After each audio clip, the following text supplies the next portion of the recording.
Star Network is here. Hold no punches! I'm real revolutionary right now. Support this man, Black Media. He makes sure that our stories are told. Thank you for being the voice of Black America, Roland. Stay black. I love y'all. All momentum we have now, we have to keep this going. The video looks phenomenal. See, there's a difference between Black Star Network and Black-owned media and something like CNN. You can't be Black-owned media and be scared. It's time to be smart. Bring your eyeballs home. You dig?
Today is Friday, January 23rd, 2026, coming up on Roland Martin Unfiltered, streaming live on the Black Star Network. Minnesota is ground zero for protesters against Donald Trump's thugs with ICE. Thousands brave sub-zero temperatures to protest in a day of action against Donald Trump's immigration crackdown. We'll show you what took place. Also, there's a new ICE policy that allows officers to enter homes without a warrant from a judge. Check this out, y'all. A Maine sheriff is criticizing ICE tactics for arresting a corrections recruit at the Cumberland County Jail as he was getting off of work in that state. Also, documents now show that the Trump administration deported a woman because she dared to say that students should be protesting on behalf of Palestine. Yes. Folks, also a major winter storm is expected to bring heavy snow and ice all across the country this weekend. Also, Opal Lee, known as the grandmother of Juneteenth, being honored with the Barbie doll as part of the Inspiring Women series. We'll also discuss how Ryan Coogler's film Sinners is making history with 16 Oscar nominations. Folks, it's time to bring the funk. Oh, one more thing. I got a few things to say about all of these attacks on Congresswoman Jasmine Crockett not being a viable candidate for the United States Senate. It's time to bring the funk. I'm Roland Martin Unfiltered on the Black Star Network. He's got it. Whatever the miss, he's on it. Whatever it is, he's got the scoop, the fact, the find. And when it breaks, he's right on time and it's rolling. Best believe he's knowing. Putting it down from sports to news to politics. With entertainment just for kicks, he's rolling. It's on go, roll, y'all. It's Rolling Martin, yeah. Rolling with Rolling now. He's funky, he's fresh, he's real, the best, you know he's Rolling Martin now.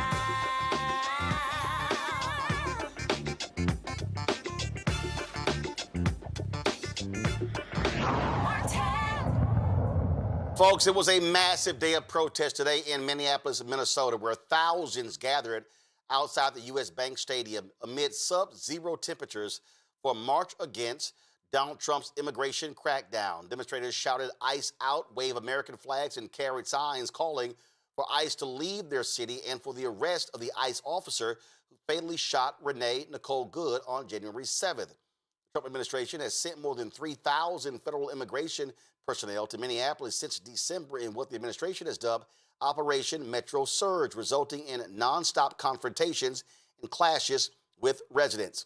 According to the Department of Homeland Security, over the past 6 weeks, officers have apprehended more than 3,000 undocumented immigrants. But how many of them actually are criminals? Now Trump and his minions are threatening America's Fourth Amendment rights by allowing ICE officers to forcefully enter homes using only administrative warrants, bypassing judicial approval. Legal experts warn that this policy would strip away critical safeguards and accountability, opening the door to government overreach. But the courts aren't going along quietly.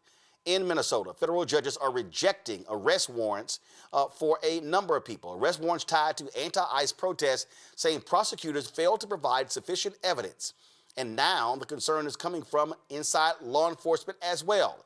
A county sheriff in Maine is blasting ICE's actions, calling them Bush League policing, after agents literally detain a Cumberland County Jail corrections recruit who was legally authorized to work and had no criminal record. Watch this.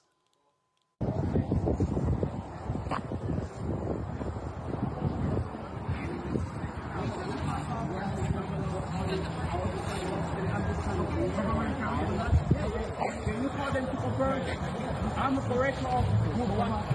What's wrong? I don't have to fight hard. Come on. Wait.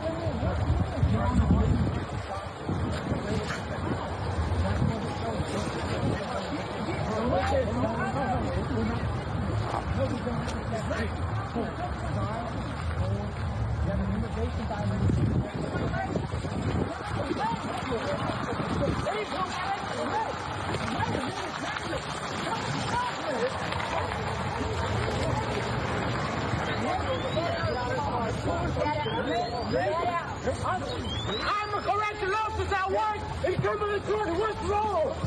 I'm just coming from war. What's wrong, guys? I don't understand this.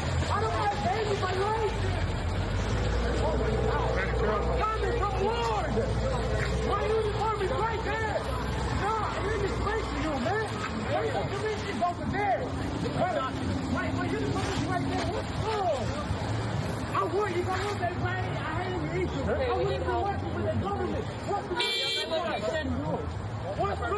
I don't hate I don't know what to think. I'm people, I'm sorry. I'm fucking pathetic. I'm just trying to subscribe.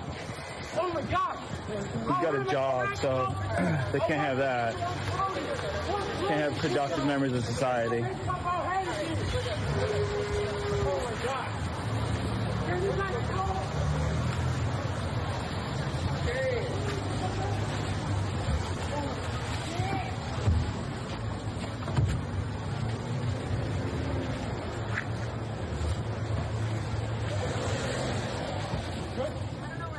Cumberland County Sheriff Kevin Joyce shared his outrage about this stop. We've all seen the 3-minute video. And I've heard some people say, oh, it's hard to watch.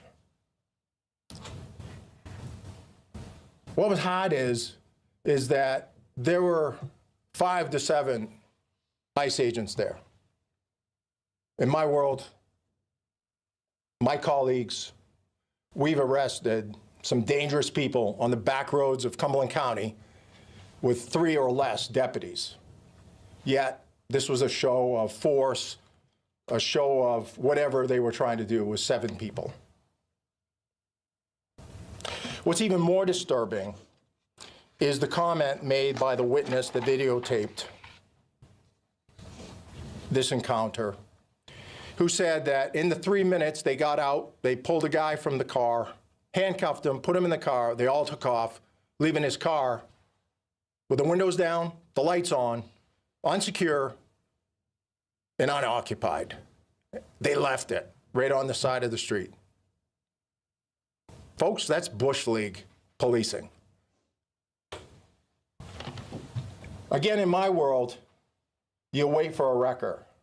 You wait for somebody to come pick it up that the individual wants. Or you get permission to drive the vehicle into a public parking spot and you lock it up and you give the person their car keys. You don't leave their personal belongings unsecure along the streets of the city of Portland. It's not fair to the guy that owns the car. It's surely not fair to the Portland police.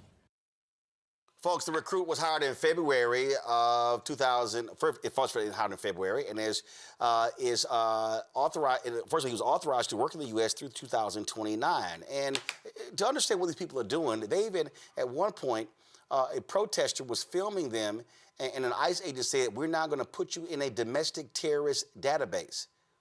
Here's what people have to understand: these people are going after everyone, and they absolutely are being given full authority, full immunity, especially by Stephen Miller and others. And so this is what we have to understand that these people are engaged in. The actions that they are engaged in makes no sense whatsoever.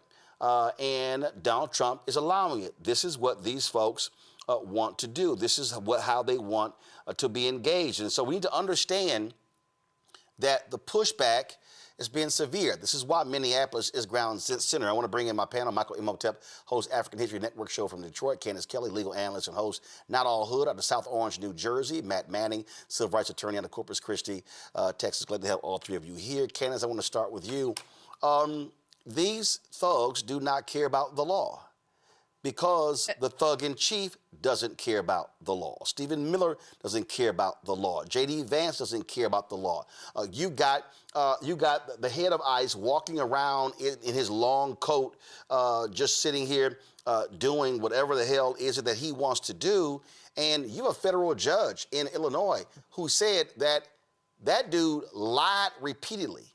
So these folks are lying in court. They are lying to federal judges. They don't care because they know the corrupt thug sitting at 1600 Pennsylvania Avenue, 2 blocks this way from this studio, says, do what you want, I got you covered. Do what you want without any due process, too, that is due to anybody that is on American soil. That is the rule. And people will ask me all the time, no, not if they are not here legally. Yes. If they are here illegally, there's still a process that is due to them. That's why we call it due process. And this is what we are seeing on the streets, that even if you are a corrections officer, this guy went through a polygraph test, he went through a background check, He went through all the questioning. He went through all the training. He even, during the time of training, went down to Texas, I believe, to try to get some things cleared up in terms of his status. He wanted to work alongside and be a part of the justice system. And even with that behind him, he still got picked up. And they didn't even give the corrections facility that he worked with the respect to tell them, look, we have one of yours. Left his car open, left it in dangerous situations, just disrespect across the board. This is the time where people have got to remember the rights that belong to them. You still have a right to remain silent. You still have a right to an attorney. You still have a right to due process. So the more you know the information about the law, the more empowered you become. Because it doesn't matter who you are. You could be a corrections officer. You could be a police officer. They might even make the mistake one day and arrest another ICE agent. It doesn't matter. You're going to get got because they had 1 year where they hired 12,000 people. There's no way that 12,000 ICE workers can actually be trained thoroughly and not make all the mistakes. And that's what we're seeing. We are seeing the fruit of those seeds that have been planted. And that's why we're seeing these mistakes. And this is just ridiculous. I mean, it is just ridiculous. And it's going to implode even more, Roland. And a thing here that it's abundantly clear, Matt. These folks don't care about due process. And here's their argument. You had this Batya Unger Sargon, supposedly a progressive who now is MAGA. And I'm going to try to find the clip. This idiot was debating Bakari Sellos, who's an actual lawyer, and she's nothing more than an opinion columnist, saying that, oh, no, due process is only for American citizens. She's a liar. Yeah, it's not. I mean, Candace hit the nail on the head. It is not only for American citizens. And, I mean, there's a due process that's due to you in the immigration courts. I mean, that's kind of one of the things they're trying to hide behind now, at least in a couple of the stories that have been reported over the time of the ICE increase in administrative, arrests and things, is that they've had a number of people who had already gone through a process and a judge had determined that they needed to be removed. That is part and parcel with the idea of having due process. And I think we may be talking about it a little bit later, but I think the thing that every American absolutely needs to be terrified about, literally afraid about, is that ICE has an internal policy memo saying that they can go into your house with an administrative warrant and not a judicial warrant. And let me explain why that is so terrifying. Because generally what you need, at least in the federal system or on the comparable state system, you need a judge to determine that there is probable cause for law enforcement to make entry to your home to search it or to otherwise arrest you, right? But these administrative warrants are issued by people who work for the Department of Justice. And I know they're calling them immigration judges, right? But they really are Department of Justice employees, from my understanding. That means the fail-safe, which is a judge who's been appointed, who's gone through the approval process through Senate, the United States Senate, is determining that there's sufficient probable cause to arrest you, is how it normally works. But if ICE is able to go out and arrest people without this warrant, then what this means, without a judicially issued warrant, then what that means is that they can just have basically an insufficient legal basis upon which to claim we get to run into Matt Manning's house. Maybe we think he's harboring immigrants. Maybe we have some reason to believe someone that lives with him is not an immigrant, but we don't have to prove it in the way we normally do. And now we can just write up our own warrant. Basically, it's them issuing their own documents to go and grab people. And that is an evisceration of the Fourth Amendment, which in civil rights law is probably the most litigated amendment. It's the one most of the time that people are filing lawsuits behind. So, this arrest and many of the other arrests are obviously very problematic, but it is a bedrock watershed, fundamental evisceration of democracy issue if a judge is no longer the one determining whether there's probable cause, because that allows them to come into your house anytime that they want, and they don't have to answer to someone for doing so. This is, before I go to Michael, this conversation. I just want to show y'all the sheer stupidity that these MAGA people are spouting all across mainstream news. Now, that crap wouldn't fly on this show. I wouldn't even let her get this crap out of her mouth for 10 seconds. But listen to this non-lawyer give her opinionated view about due process, and she's talking to an actual lawyer. the people who, on the right in particular, who are typically concerned about things like, the government overreach, searches and seizures, et cetera, does it give you pause that they are expanding the view of what they can do to break into people's homes? Well, first of all, it's not without a warrant. It's an administrative warrant. And what the memo actually says is if a judge has issued a final order of removal, meaning that this is an illegal who has gotten a lot of due process already and exhausted every single legal avenue to challenge their deportation. I guess on that front, let me just pause you there because I just don't want people to be confused.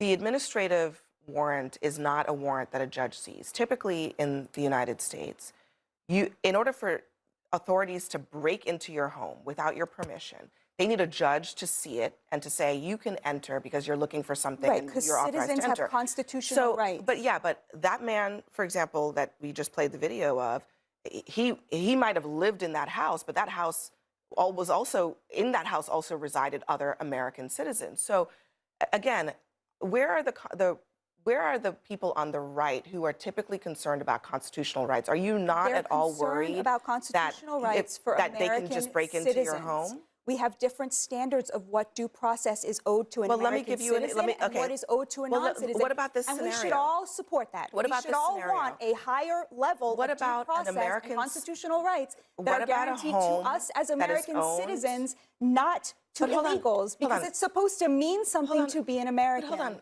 But there are a lot of problems with that. I mean, there are constitutional rights that, like, just basic constitutional rights that don't change based on whether you're a citizen or not. But you're wrong, Batia, because No, they have a right to due process, but that standard is much lower than what counts as due process for Batia, you're wrong. That's a different thing. That is right. No, the Fifth and 14th Amendment of the United States Constitution provide that everyone, even non-citizens, have a right to due process. Yes, to due process, but the standard of due process for expelling an illegal is much lower than the standard that we would have if we were accused of a crime. We are talking about entering one's domicile, one's abode. They have a final order of deportation. Batia, you cannot utilize military or law enforcement in the United States of America to enter one's home colloquially willy-nilly.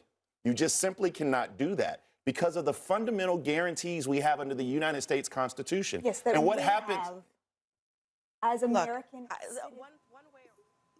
That's an idiot, Michael. A pure idiot. And that was like a 2-minute and 45-second clip. And Abby I would have been like, I'm sorry, you're not a lawyer. So let me talk to the lawyers at the table. Can you please explain what the law is? Yeah, so it's so much here. I'm going to try to keep this as succinct as possible. She's an idiot and a Trump grifter, okay? And to me, it's ironic. Now, I'm not sure if she's Jewish. It appears she was wearing the Jewish star, but it's like... Yeah, she is. Okay, because I remember mistreatment of Jews by Germans. And... Oh, no. That doesn't matter because that didn't happen on American soil. See, that happened in Germany. Didn't happen here. Well, they were not again, if I'm using her argument, Michael, we're not discussing that because that didn't happen in America. That happened in Germany, not here. Okay, so let me go to my second point here. I know people here have an affinity for Abby Phillip, but according to her interview on The Breakfast Club, she's the one that chooses the guests on the show. So if that woman said a bunch of bullshit, then we need to blame Abby Phillip for that because she's the one that chose her. So now going to the heart of this, I know a few minutes ago, Roland, you said this does not make sense and things of this nature. Well, Roland, this makes perfect sense. Your book, White Fear, explained it. Your book, White Fear, predicted it. This is the fear of the browning of America. This is an all-out war on non-white people. And Donald Trump in 2024, when he was on the campaign trail, March or April 2024, he said he would give 100% immunity against for police against criminal prosecution for doing their job. And then from my understanding, when it comes to the killing of Renee Good, there's no investigation from the Department of Justice. Okay, an investigation would normally go on for a number of weeks. There's no investigation, so they're like, "Hey, we're good." No pun intended. Now, I encourage people, and I've been talking about this at the African History Network, and some of the Black people or ADOS or whatever they want to call themselves disagree with me on this. But this is very similar. This reminds me of the Fugitive Slave Act of 1850, and many ICE officers, maybe not all of them, but many of them are running around like modern day slave catchers. In fact, the LA Times has an excellent article called "Trump's Case for Sending Troops to Help ICE Involves Precedent from Fugitive Slave Act." And they're talking about the Fugitive Slave Act of 1850, signed into law by President Millard Fillmore. And most of these Negroes never even heard of Millard Fillmore. And what happened was he sent U.S. troops along with U.S. Marshals to capture runaway slaves in the North, enforcing the Fugitive Slave Act of 1850. Well, you got in some of these states, you've got National Guard along with ICE and police, quote unquote, police from many different agencies violating people's rights. And one of the things that the Fugitive Slave Act did was the Fugitive Slave Act of 1793, you could have your day in court. A lot of people don't know this, but the one of 1850, you could not have a day in court to prove that you were free. Well, many cases here, right? They're not being able to have their day in court like they should. They're being snatched also outside of the court when they're trying to show up for their proper hearings and things of this nature. So this, unfortunately, this makes perfect sense. And we predicted this, Roland. This is all laid out in Project 2025.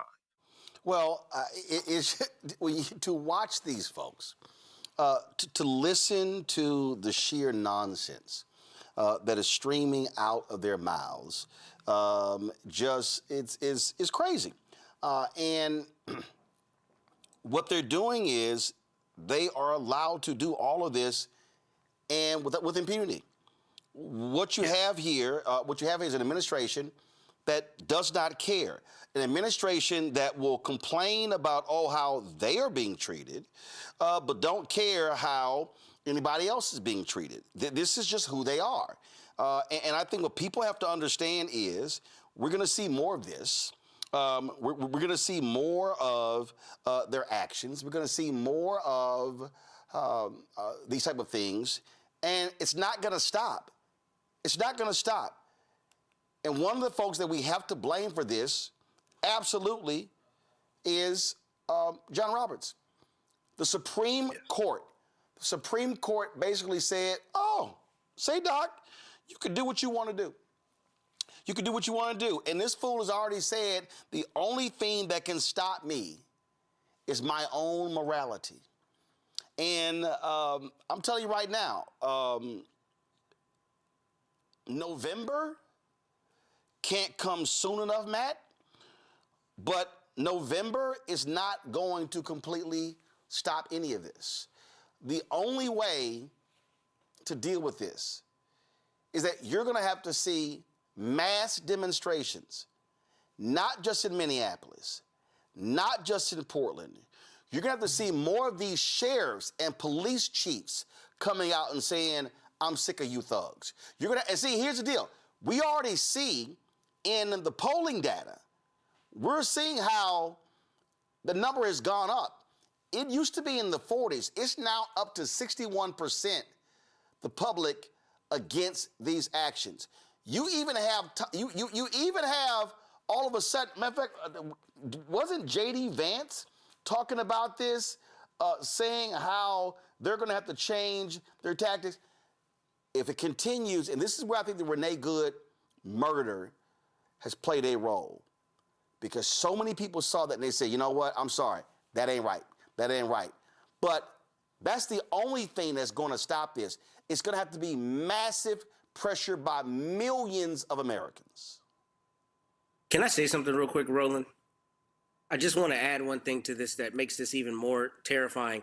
So a lot of local law enforcement work with the feds all the time on task forces. I'm sure we've talked about it on the show. And one of the times that what you see is almost a cross deputization where they're able to serve a warrant, right? Like the feds serve a stateside warrant alongside state officers, and they draw their authority to serve that state warrant from the presence of the state officers. I say that to say, hopefully this goes before the Supreme Court, and the Supreme Court does the right thing and makes, the ruling that this is not tantamount to a judicial warrant. But what you might start seeing in the meantime is the MAGA-aligned state officers who say, okay, that allows us to go in with our officers alongside this administrative warrant and just bulk up the number of people running into somebody's house to snatch them without judicial intervention. And I don't say that to be fear-mongering, but I really think that's the possible consequence of this. And it's really, a watershed moment. It's like your constitutional rights being taken before your eyes. So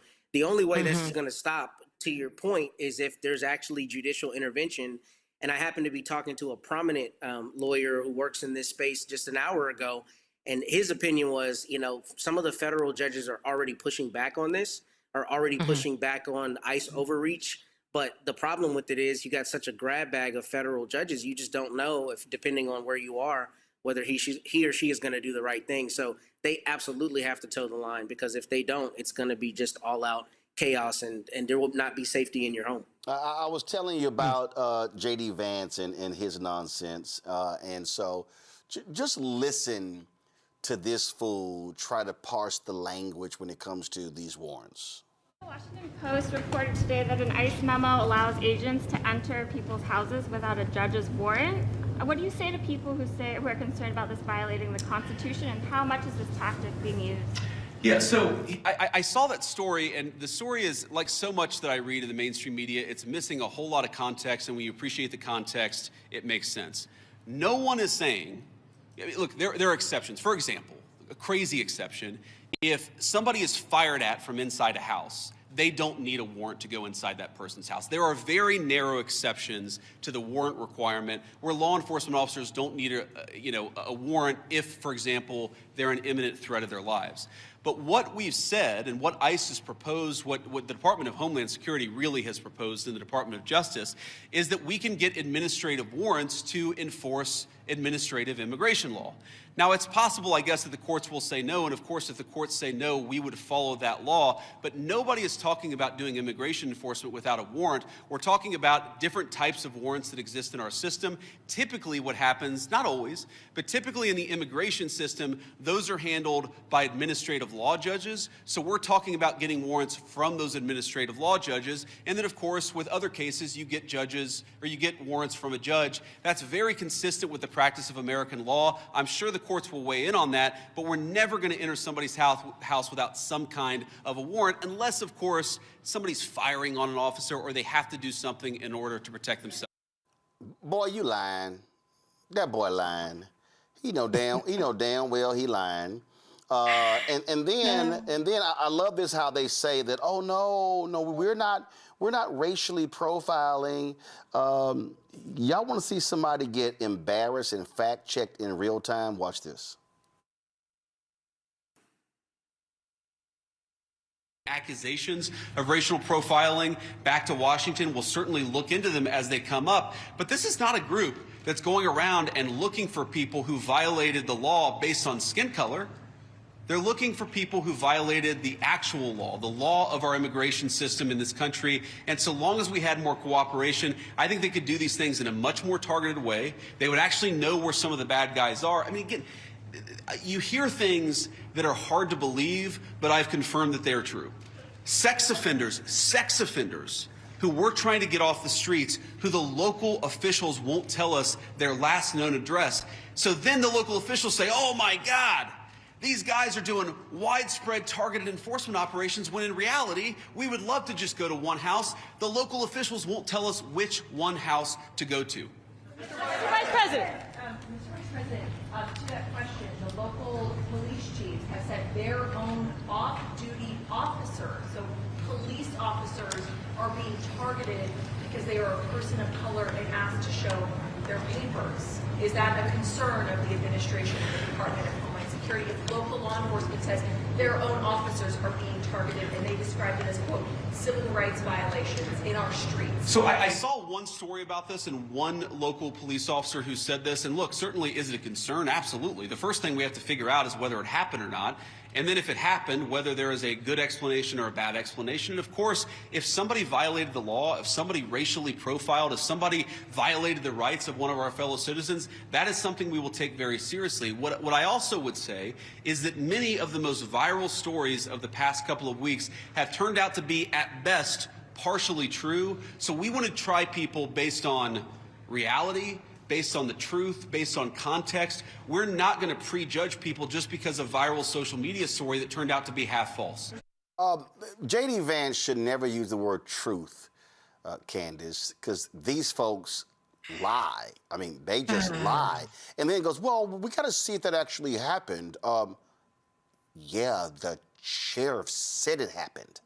So, so it's like, oh, no, well, let's check the veracity of that sheriff. These people are insane. They're insane. You know, and he talked about we're going to try these people and, you know, give them they're not trying people. That's the whole process. That's the whole problem. That's what we've been discussing since the beginning of the show, that they're not being tried in a way that makes sense at all. I think strategically what's happening, and Matt touched upon this, is that we're seeing all of the amendments. Let's think about all of the amendments that we've talked about tonight. The 5th, 14th. We know that the 1st is in there. We've been talking about protests, for example. We've got these very important amendments, and little by little, just kind of in somebody's backyard, they're just hammering away at these amendments as opposed to, say, having a constitutional convention or going through the judicial system. They're trying what they can in order to really dismantle these amendments that are so important. The 4th Amendment, someone coming into my home at this time for no reason and no probable cause. And J.D. Vance, we know that if somebody is shooting a gun from inside of a house, of course that's probable cause. What is the probable cause for everybody else whose home you are going into? For everybody else who you're picking up off the street? What was the probable cause to pick up that correctional officer? You let him go. It makes no sense. They're untrained and they're causing havoc all over the country. And they're going to have to answer to this. There are going to be lawsuits. There are going to be questions that they have to answer because none of this is working. And we've been here for a while, Roland. Yeah, and this is what happens when you only train people in 47 days. All right, gonna go to break. We'll be right back. Roland Martin Unfiltered on the Black Star Network. On the Black Table with me, Greg Carr. Succession. We're hearing that word pop up a lot these days as our country continues to fracture and divide. But did you know that that idea, essentially a breaking up of the USA, has been part of the public debate since long before and long after the Civil War, right up to today? On our next show, you'll meet Richard Crichton, the author of this book, who says breaking up this great experiment called America might not be such a bad thing. That's on the next Black Table, right here on the Black Star Network. I'm Ryan Wilson, CEO and co-founder of The Gathering Spot, and you're watching Roland Martin Unfiltered on the Black Star Network.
Hold on. Hold up. Wait a minute. Hold up. Wait a minute. I'm going to do the storm in a second. All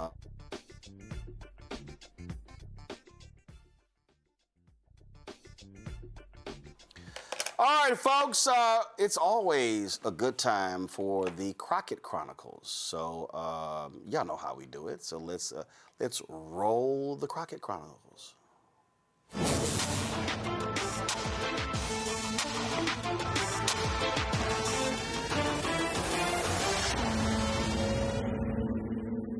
Oh, it was quite hilarious watching this House committee hearing when Texas Congresswoman Jasmine Crockett ripped Republicans for their selective outrage when it comes to Donald Trump. And instead of disputing Donald Trump's guilt, his MAGA minions focused on attacking the January 6th prosecutor Jack Smith and questioning whether his investigation should have happened at all. Crockett reminded those who now defend the convict-in-chief of how they were running around, scared to death, hiding, cowering behind law enforcement as Trump's domestic terrorists took over the U.S. Capitol on January 6, 2021. It's curious because you've sat here all day, and thank you so much for showing up, because this was something that you wanted to do. The Republicans wanted to make sure that you were hid in a room with no cameras, because I was there. They didn't really want you out public because they were afraid of what you would say, which is that you could have proven your case because you are a career prosecutor who knows how to prosecute criminals. So just to be clear, today, it seems like the Republicans have not really fought very much about whether or not Trump was guilty or not. In fact, their fight seems to be over whether or not you were authorized to prove their guilt. Do you recall a number of Republican members asking about whether or not your appointment was okay, even though we know that you've testified about the more than 100-year precedent that allowed for your appointment? I was asked questions about that today, and our position, as we filed in our appeal, is that there was strong support for my appointment, including Supreme Court precedent directly on point. Thank you so much. Additionally, you know, everybody's been all gingerly here today, but I don't know why we're acting surprised that a man who had close to 90 allegations out of 4 different jurisdictions and ultimately ended up with 34 convictions after a jury was able to hear all the evidence would possibly be committing a criminal act on January 6th. In fact, considering the fact that we are now under the impression that he is violating people's due process rights, he is ignoring court orders, he's starting wars without congressional authority in contradiction to the Constitution. He's enriching himself to the tune of over $1.4 billion. He's shaking down electeds to draw maps that will help him stay in power because the Republicans don't understand that they swore an oath to the Constitution and that we are supposed to do checks and balances. He's also shaking down TV stations to get money. So why are we trying to pretend as if it is out of the realm for this particular man to commit the crime that he committed on January 6th, and frankly, the only reason he ran for president was to make sure that he would not be prosecuted, because I fully believe that you would have put him under the jail based on our long-form conversation that we had.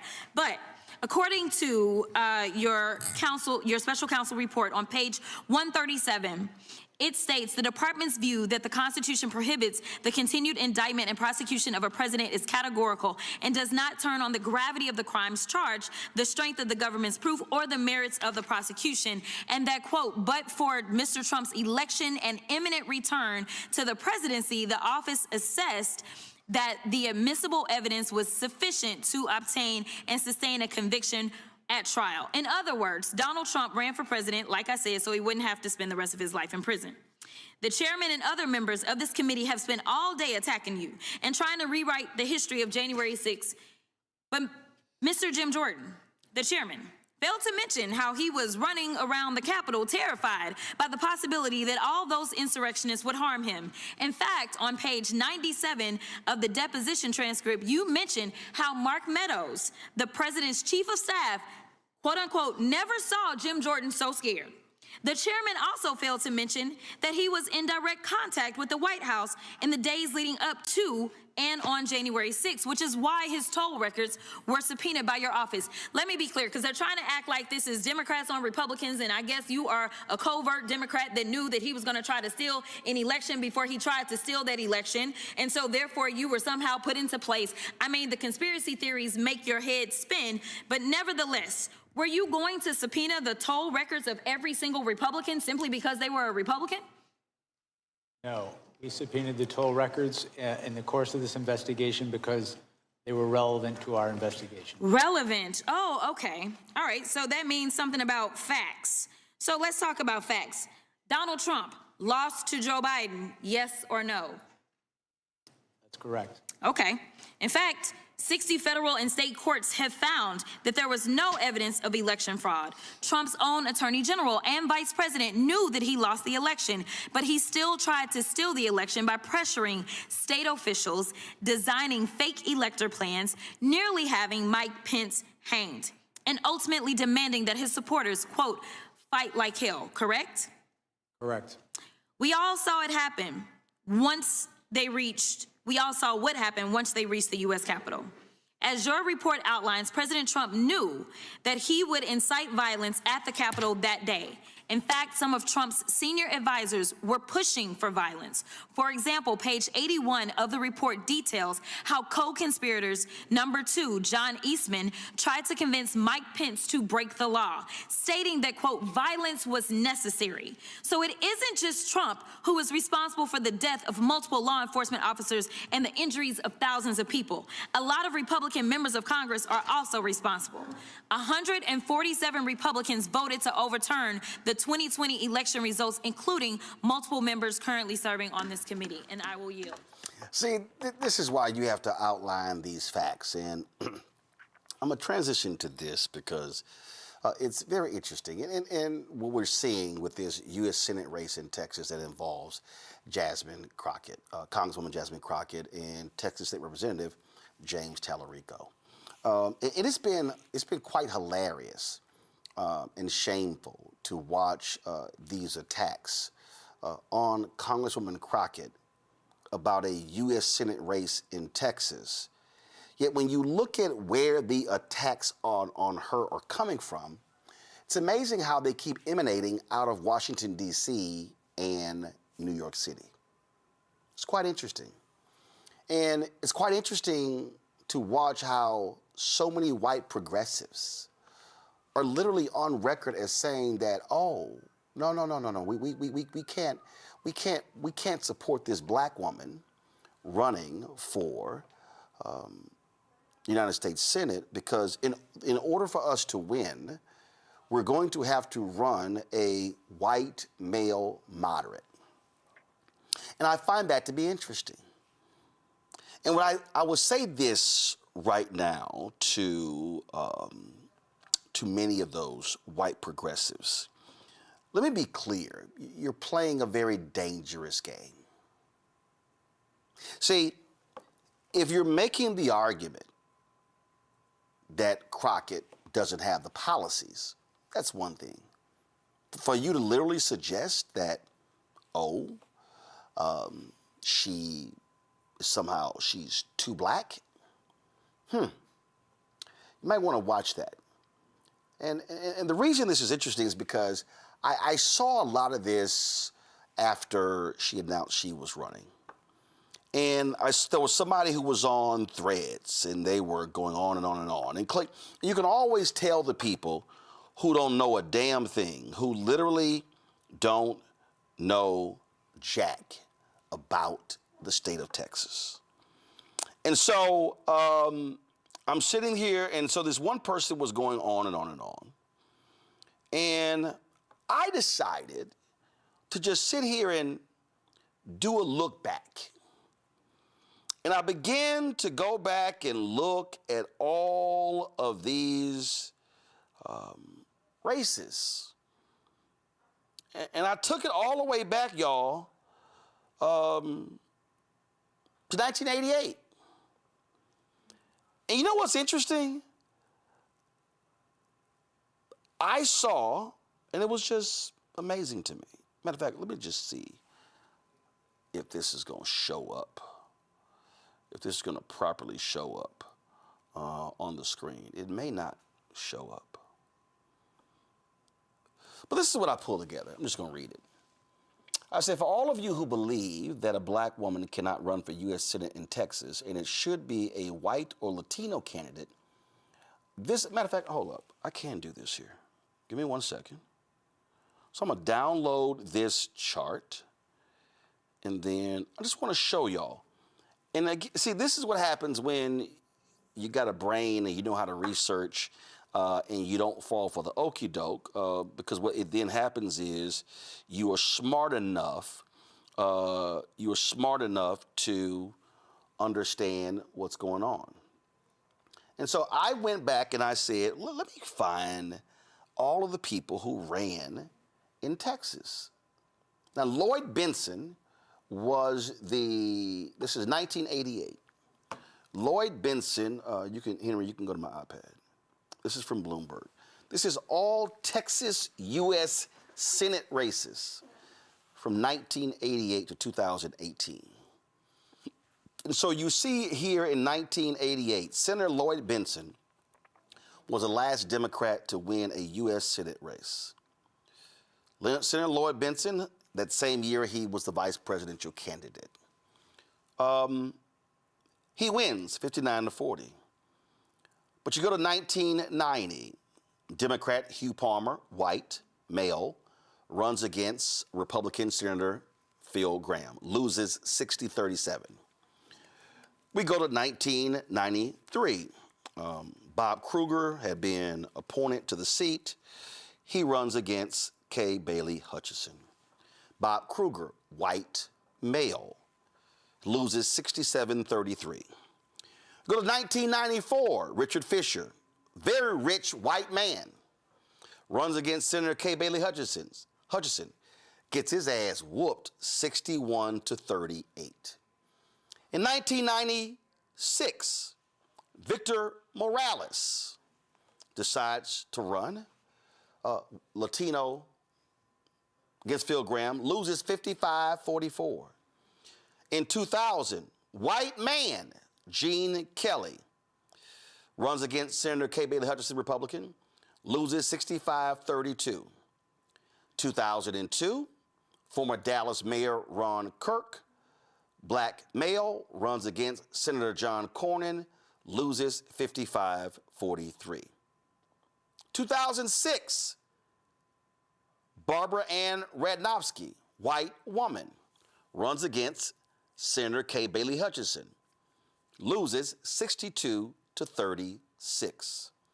2008, Rick Noriega, Latino, loses to Senator John Cornyn, 55-43. 2012, Ted Cruz, Paul Sadler, white man, loses to Ted Cruz, 56-41%. 2014, David Alamil. Y'all, I literally do not know who the hell that is. And I am from Texas. I don't even remember this race, but it's all good. Lebanese, he loses 62-34. 2018, Beto O'Rourke, white man, loses to Senator Ted Cruz, 51-48. Then, of course, you had the race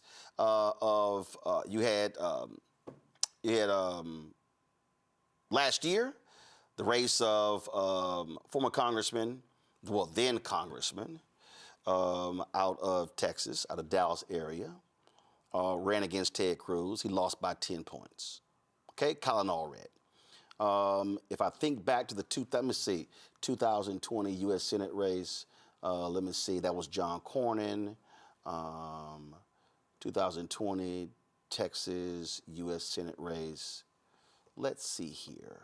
Race. Cornyn wins. Let me see. Who did he beat? Let's see. Oh, he beat M.J. Hager. Democrat who was in the Texas legislature, white woman. He beat her by 8 points. Why? So let's see. So since 1988, we've seen white male Democrats lose by massive margins. We have seen, matter of fact, if we just look at this here, my God, the closest race, Victor Morales, Latino, 11 points. Ron Kirk was 12 points. Rick Noriega was 12 points. Let's see here. Beto O'Rourke was 2.5 points. And then Colin Allred was 10 points. Okay. So actually, if you look at the results, outside of Beto O'Rourke, white men have gotten crushed by Republicans. I'm just looking at the data.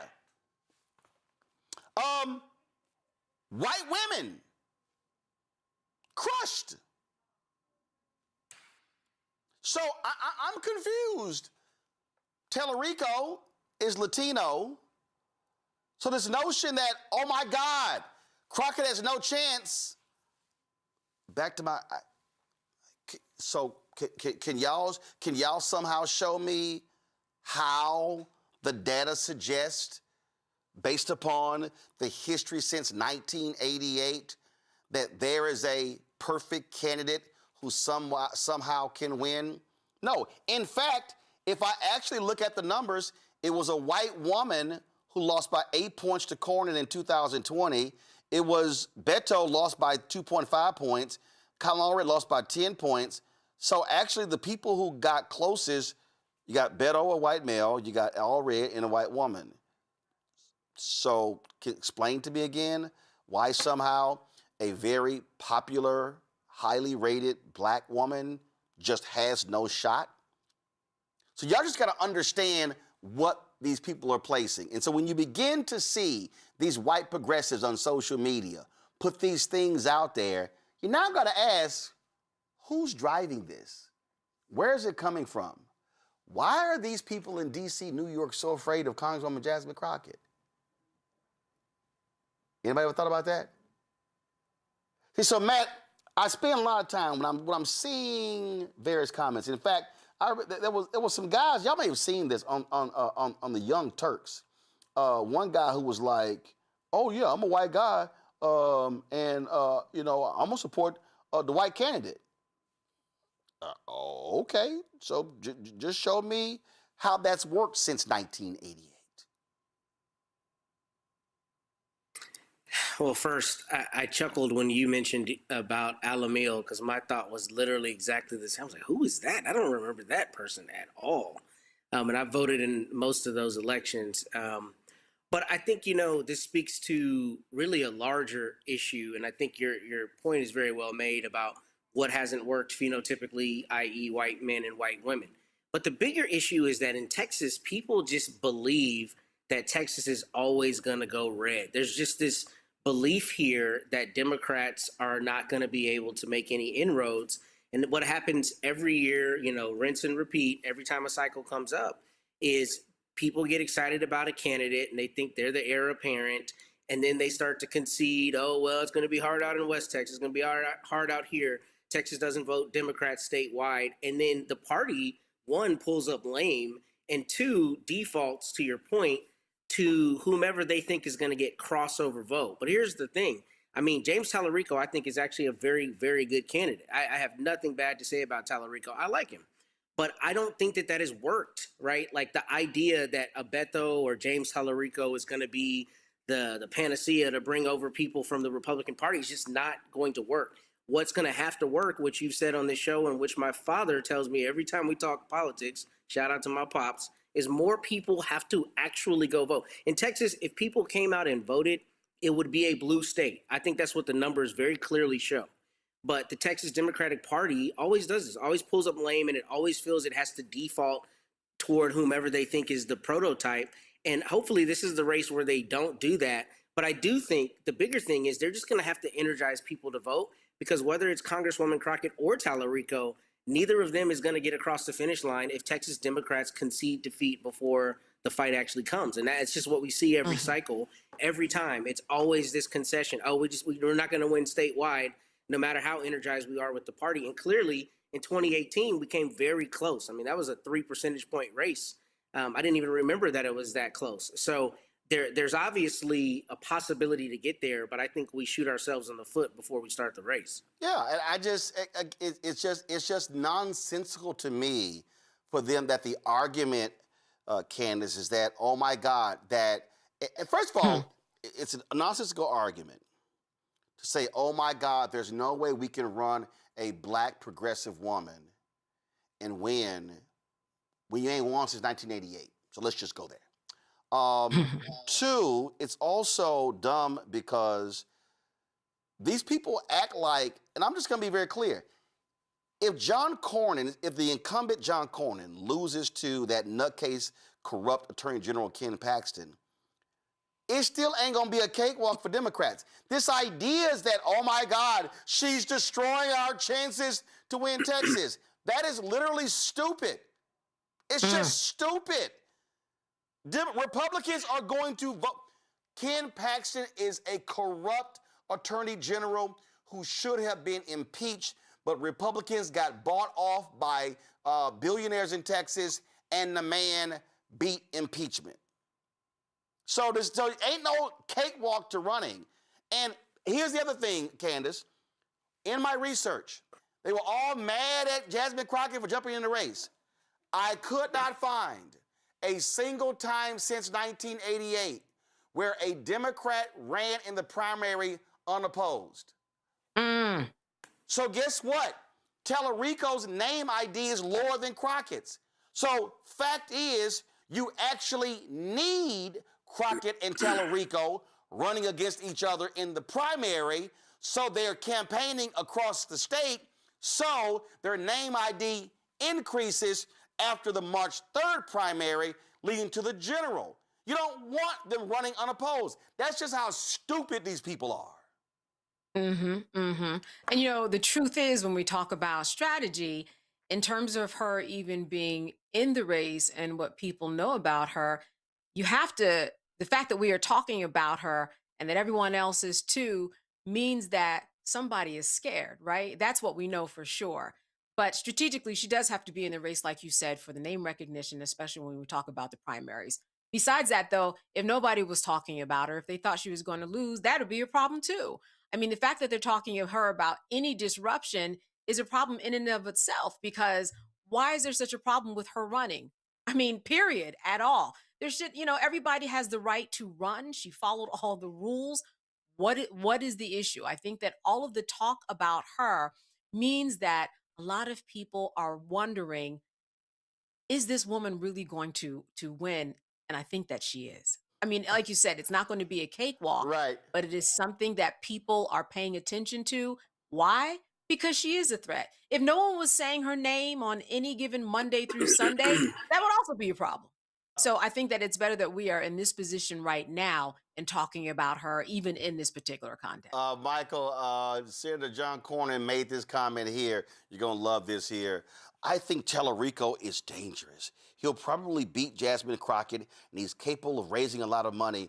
And if you look at the head-to-head with Paxton, it's tied. Actually, the head-to-head with Paxton, actually, I think it's tied with Crockett. But here's what's so crazy here. This is called rope-a-dope. This is called the rope-a-dope method. Okay, so oh yeah, let's pump up Tallarico because the data actually shows she's stronger than him. But here's the thing: it doesn't matter. Here's what Democrats in Texas are going to understand, and white progressives are going to shut up. Here's what you need: you're going to need a massive turnout in Texas for Tallarico or Crockett to win. And so white progressives, the one thing you don't want to do is shit on the black woman, because black people are the largest, black voters in Texas are the largest group of black voters in the country. So you're going to need massive black turnout in Harris County, in Dallas County, and others. So I'm just saying they may want to like pump their brakes and just tout your candidate, whether Tallarico or Crockett, and move on. But the attacks are stupid because it could backfire.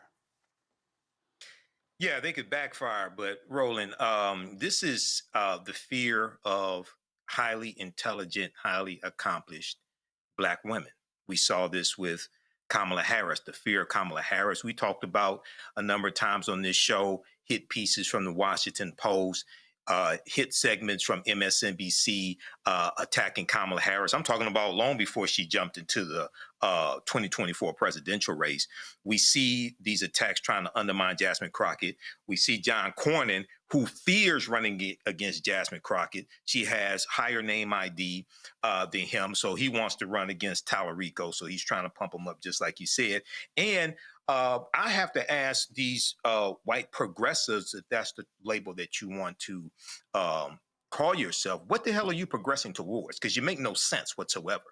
We have to really ask, what are you progressing towards? But this is more of the search for the great white hope.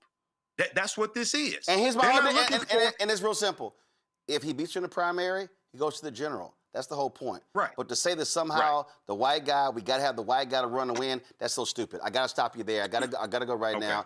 Massive ice storm, folks, and snow is going to be hitting the country, significant parts of the country this weekend. Paul Goodlow with the Weather Channel joins us right now. Glad to have him on the show as he, of course, still sulks with his Longhorns. Paul, walk us through. Oh, man, come on. Yeah, I took a shot. But the good thing is he's an alpha, so it's all good. So, Paul, okay, I've heard, like, this is go to my iPad. This is a map right here. That massive cold, ice, snow. People were talking about it was going to be hitting from North Texas all the way up almost to the top of the country. Where do we stand right now? How significant is this storm that's on the way? Roland, I'm gonna forgive you because you went to that farm school there. You can't help it. But moving back to the better topic here, it's beginning right now in parts of Texas and Oklahoma where you have some snow. The concern is later tonight we'll start seeing some freezing rain mixing in, and freezing rain is basically when you have just enough warm air aloft where it melts that snow into liquid, and as it falls to the ground is at or below freezing. So things like roads or trees or power lines, sidewalks are below freezing. So that liquid hits and then freezes as solid ice. And that's something you cannot drive on, you can't walk on. And it's one thing if it's 32, 31, 30, but some of these temperatures are getting at or below 20 degrees. And then your normal rock salt doesn't work well when you get below 20 degrees. So that's not just going to be a problem across parts of Texas and Oklahoma. It pushes eastward into Arkansas tonight, northern Mississippi, then into Tennessee, parts of Kentucky, parts of Alabama, Georgia, but really concerned with Arkansas. They could see heavy sleet and ice. And then we start getting on towards the Carolinas, the Mid-Atlantic, Virginia, West Virginia, Maryland. I'm in D.C. for the storm, where we're going to be riding that line of sleet and freezing rain. We're under a winter storm warning. We could see even ice storm warnings being popped up across parts of the Mid-South into the Mid-Atlantic as well. The Northeast, New York, Philly, Boston, they could see maybe a foot or even a foot and a half of snow. They're going to see a lot more deeper cold air, so not as much freezing rain, not as much sleet. Again, sleet is nothing but ice pellets. So we'll take sleet. We'll even take snow. It's that freezing rain that could be a big player. And Roland, when this storm comes through Mid-Atlantic and northward on through Baltimore, Philly, New York, Boston, our temperatures won't get above freezing till sometime next weekend. So a good 7 days of temperatures below freezing. That ice is not going to go anywhere. That snow is not going to go anywhere. And it could set the stage for more wintry weather next weekend. But I don't want to talk about that because we're not even through, and we haven't even started this initial event across the majority of the almost 2,000 miles this storm is going to be moving. So we're talking more than a dozen states are on alert for this. Here in D.C., they've been pre-treating the roads. But again, as long as people stay off the roads, they can deal with it. There's lots of stuff to talk about, and watch, download some shows. You got football on Sunday. But the main thing is this is going to be a storm here at Sunday. That is something you just don't want to deal with. If you have a choice, stay home. In fact, I know probably millions of kids will either be virtually learning on Monday or just have a snow day. I mean, back in our day, Roland, we had snow days. There were days when there was no school, but now, thanks to all the internet and virtual learning, snow days have just gone online. So that's like the worst case for the kids. They can't even enjoy the snow. And this type of weather is meant for kids to sit there and enjoy, not for us adults to kind of go out on the roads and have to deal with this, because that's going to be a huge concern for travelers and airline travel. Oh my goodness, they'll be lucky to have flights in the air on Sunday in the Mid-Atlantic and the Northeast with all the snow coming down, and maybe some flights late Monday. But you can push your travel plans. Tuesday would be the day to go. Well, I had to remind people, there was some dude, he would post, he was like, oh, it's laughable watching these Texans, how they just responding, buying all this food out, being a guy from Montana. And I was like, yeah, just like we laugh at your ass when it comes to heat waves. I mean, so it's like, dude, it's like, understand the reality is different parts of the country, you prepare differently. In Texas, and I travel a lot, you have very few overpasses here in Washington, here in the D.C. area. It's very few. And what people don't understand is when you got an overpass, when you've got a massive freeway that's essentially suspended in air and there's no ground, that's just a floating popsicle. And so that coal goes under, it goes over, and that overpass bridge is gonna freeze totally different than a bridge that actually is covering land.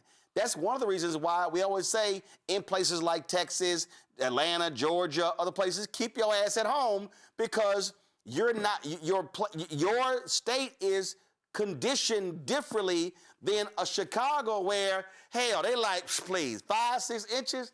Oh, we going to school, we going to the mall. It's just a different standard. Right, because a couple of years ago, Atlanta had their version of Snowmageddon based on 2 inches of snow, but it came in with a flash freeze. You mentioned bridges and overpasses. There's an extra layer of air under there that can cool down the entire surface of the bridge. So even in the South, you see signs that say bridges and overpasses freeze first before the road, because they have more cool air underneath that to do that. And it is so true, depending on where it is. 2 inches of snow in Atlanta is considered criteria for a winter storm warning. Now, 2 inches in Chicago, hey, maybe an advisory, but it's not a huge concern. So hey, everything is relative. I lived there 6 years. Ain't no advisory in Chicago with 2 inches. They like, you bring your ass to work, right. You coming to work, you going to school, we going, like, that ain't nothing to Chicago. But that's different, North Carolina, South Carolina, Georgia, Tennessee. It's just different. Right, but snow is one thing, Roland, but this thing has the potential to bring paralyzing ice. And that's even a bigger concern for the South. The North, yeah, it's a concern everywhere, but it's treating that. So the simple rock salt, sodium chloride, it's pretty effective to temperatures to about 20, maybe even low 20s. But then you have to switch to magnesium chloride when you get below 20, which is more expensive. So these southern states aren't going to stock up on an expensive kind of road treatment that they might use once every 5 or 6 years. It's just not fiscally sound for these southern states and DOTs to do that. And then here in the northern states, they use some type of beet juice and other types of brine, because they do this all the time. So they have the infrastructure, they know where to get it, they know how to make it, and they know how to treat this. But those southern states, it's going to be challenging, especially with the temperatures not really getting above freezing. Fortunately, where we could also have ice storms, say in Arkansas, they can see temperatures above freezing by Wednesday, which still is a long time to have ice. And imagine if you can't get up a road to put up a power line that is feeding to a subdivision. That's a huge concern. But at least those temperatures will be warming above freezing for some hours of the day come midweek. But other areas here, say north of DC and northward, might not get above freezing, maybe not even next weekend. So we're talking maybe a week or so below freezing. So this is a big concern, especially if you lose power and you cannot heat your home. So, you want to get your supplies, you want to have alternate ways to staying warm or other places to go to, people who might have generators, and basically prepare for this, especially across the southern states, like you would for a hurricane. didn't have any landfalling hurricanes this past tropical season, fortunately. So all those supplies that hopefully you had stockpiled for the summer months, now you can use now as this winter storm is just getting going. It's real simple. Keep your ass at home. Listen, stock up, food, water. Keep your ass at home. There's no need for you. No, listen to the. I don't say this often, but listen to the Aggie this time. Well, actually, the reason you also should listen to the Aggie, because for the state of Texas, the Texas Division of Emergency Management, go to my iPad. It's located at Texas A&M, so it's not anywhere else. So just so you understand, all you haters, those of you who went to that little school in Austin, and those of you whose parents went to that school in Austin, but you went to Howard, Matt. Just remember, when you get, guess what? You need, in moments like this, you need that farm school. And by the way, your little Bevo is actually cared for at an Aggie's ranch outside of Austin. All right, we'll be watching. So, Paul, you said they got you here in the DMV? Yes, snow should start sometime between, say, 8 p.m. and 10 p.m. tomorrow, and not going to stop until probably the early morning hours of Monday. So 8 p.m. I got to hunker down. All right, so if you need to come by the house with some gumbo, just let me know.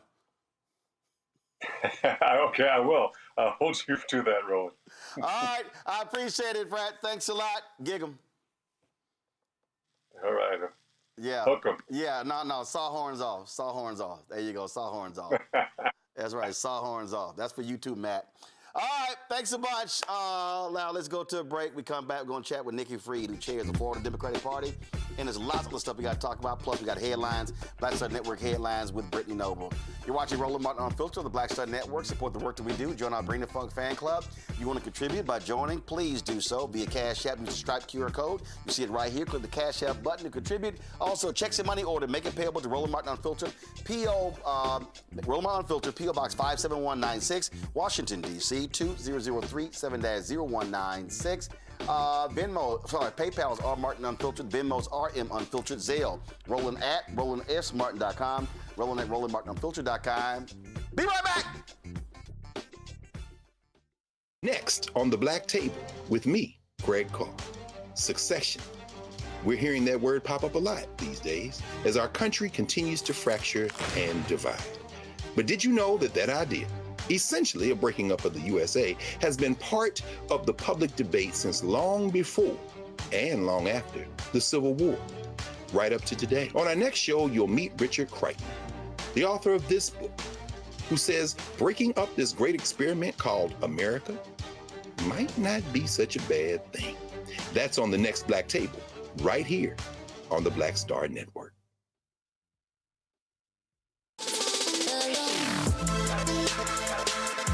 Hey y'all, welcome to The Other Side of Change, only on the Black Star Network and hosted by myself, Bria Baker, and my good sis, Jamira Burley.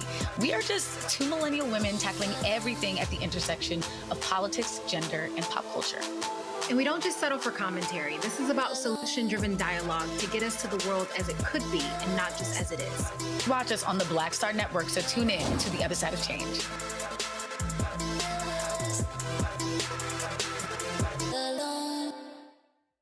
If in this country right now, you have people get up in the morning and the only thing they can think about is how many people they can hurt, and they got the power, that's the time for mourning. For better or worse, what makes America special, it's that legal system that's supposed to protect minorities from the tyranny of the majority. We are at a point of a moral emergency. We must raise a voice of outrage. We must raise a voice of compassion. And we must raise a voice of unity. We are not in a crisis of party versus party. We are in a crisis of civilization, a human rights crisis, and a crisis of democracy itself. And guess what? You've been chosen to make sure that those that would destroy, those that would hate, don't have the final say, and they don't ultimately win. Hey, I'm T.D. Jakes, and you are watching the Black Star Network.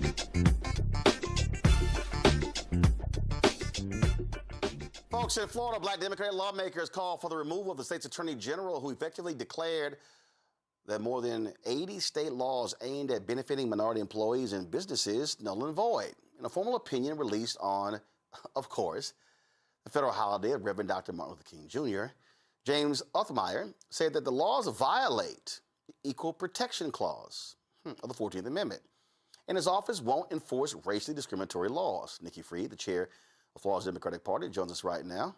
Do we have, all right, Nikki's frozen? All right, cool. So y'all let me know when we have Nikki. And it goes to show you what Republicans are. But bottom line is, and this goes to what I keep telling y'all is the defund Black America. And I've been telling y'all this for a year. This is what Republicans are doing on the federal level, on the state level, on the county level, on the city level, school district level. They are targeting. This is what my book, White Fear, The Browning of America is Making White Folks Lose Their Mind, is all about. Nikki, glad to have you here. And again, I have been yelling and screaming this. People understand that that Republicans, they are about advancing a white agenda, a white male agenda. And if you are black, if you're Latino, if you are a woman, they don't care. This is what they are all about, because they all are touting this, oh my God, we've been so hurt and injured because we white men have no shot at success in America.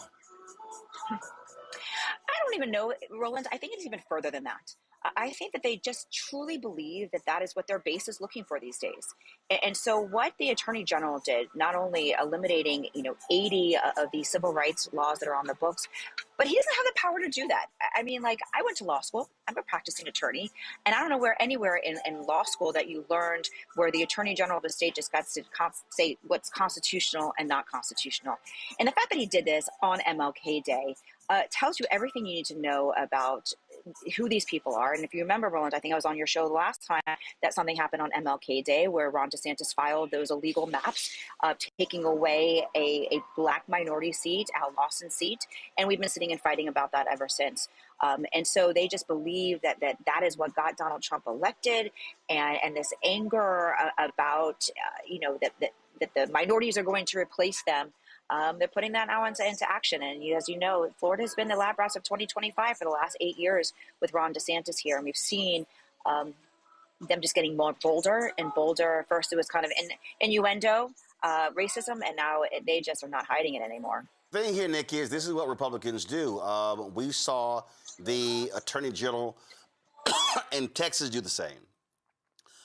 The AG in Virginia do the same. So this notion that you get to decide what's law or what isn't what legal is crazy. I'm sorry, you just can't give your opinion and say, oh yeah, we're going to ignore that law. Sorry. Right. Well, they did the same thing. He did the same thing on open carry that we had after the Bruin case out of New York. A group of more extreme right-winged challenged the open carry here in the state of Florida, and the Attorney General refused to protect the laws that were actually on the books, and so now Florida is an open carry state. And so I don't know why they believe that they've got this kind of power to the job of the Attorney General. I don't care what state you're in. It is the first lines of the Constitution when describing the roles of the Attorney General is to defend the laws on the book, not to give their opinion about whether the law is unconstitutional or not unconstitutional. That is the job of the judiciary, which right now is not necessarily doing their jobs either.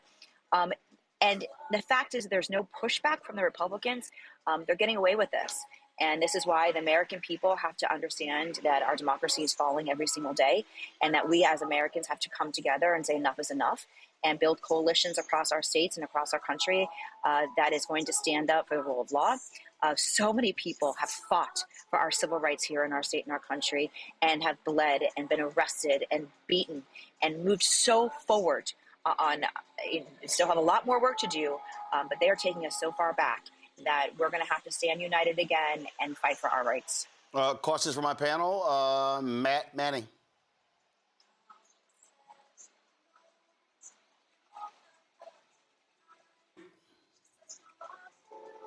Matt, you're on mute, Matt. Okay. Matt.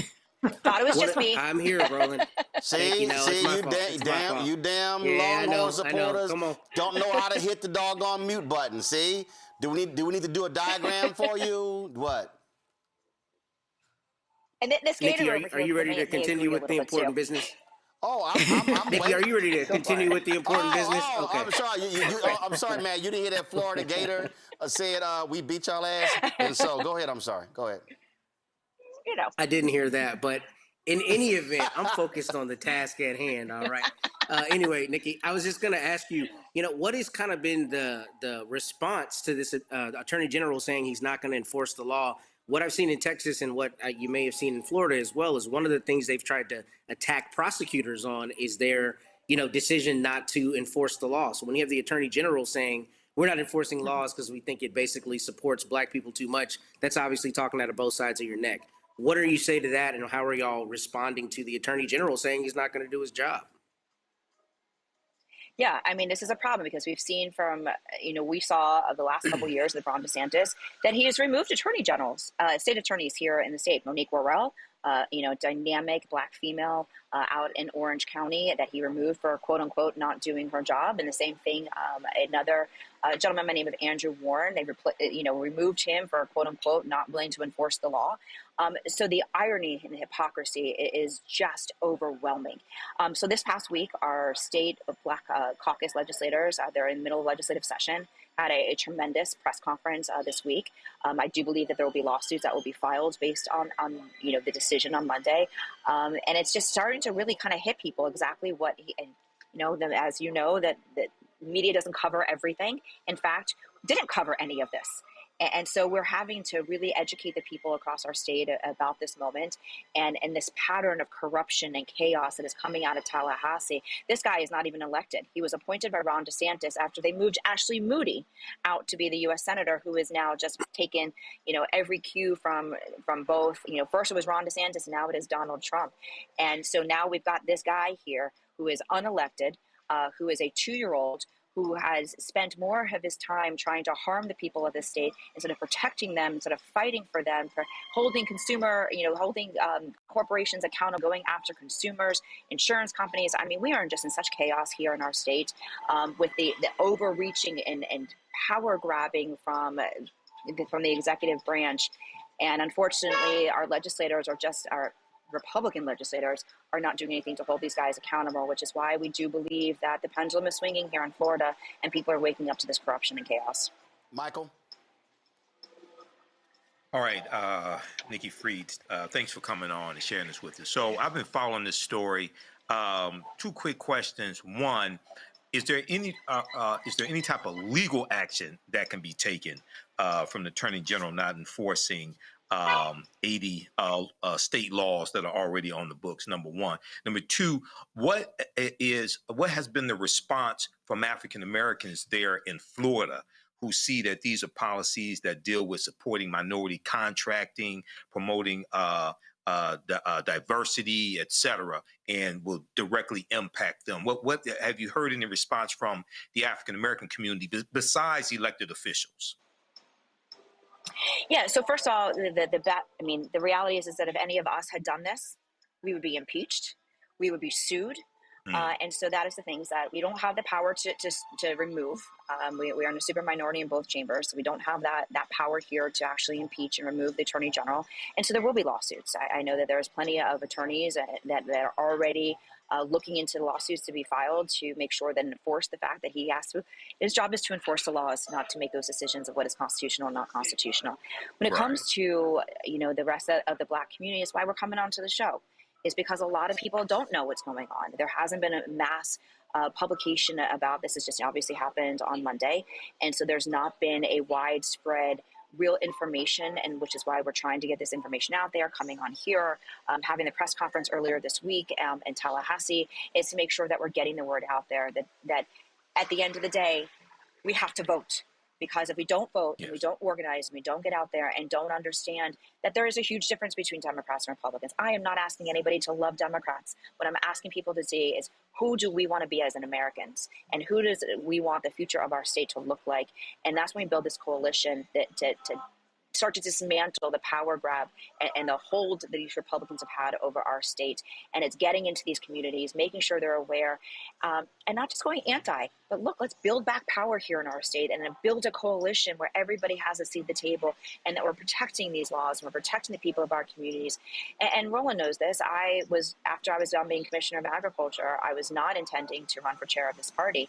But the second that they filed a piece of legislation, House Bill 999, that attacked higher education, I was past student body president of the University of Florida, and I know that I would not be the person I am, the leader I am today, if it wasn't for the experiences that I got outside the classroom. And that's what got me off my couch to run for this position, knowing that we worked so hard to get us into a place where we are moving the ball forward on diversity and equality and inclusion. And now they are stripping all of that. It has now become a bad word in the state of Florida, have threatened funding at the local level, the university levels. And unfortunately, I mean, I still sit on the board of trustees for the University Law School, and I walk into those rooms and they said that all the endowment money is drying up because people want to give resources for specific programs, and now the universities can't take those resources. Candace. So out of these 80 laws that will potentially go away, which ones do you think people should know about that will have the most impact that they may not have even thought about? You know, to be honest, I haven't dissected all 80 laws yet to see exactly which ones will or will not impact the most, but it's the totality of it. You know, it's the totality of making sure whether it's in the prison system or it's in, more importantly, in grants and access to small business loans inside of our state, as well as inside of our local governments.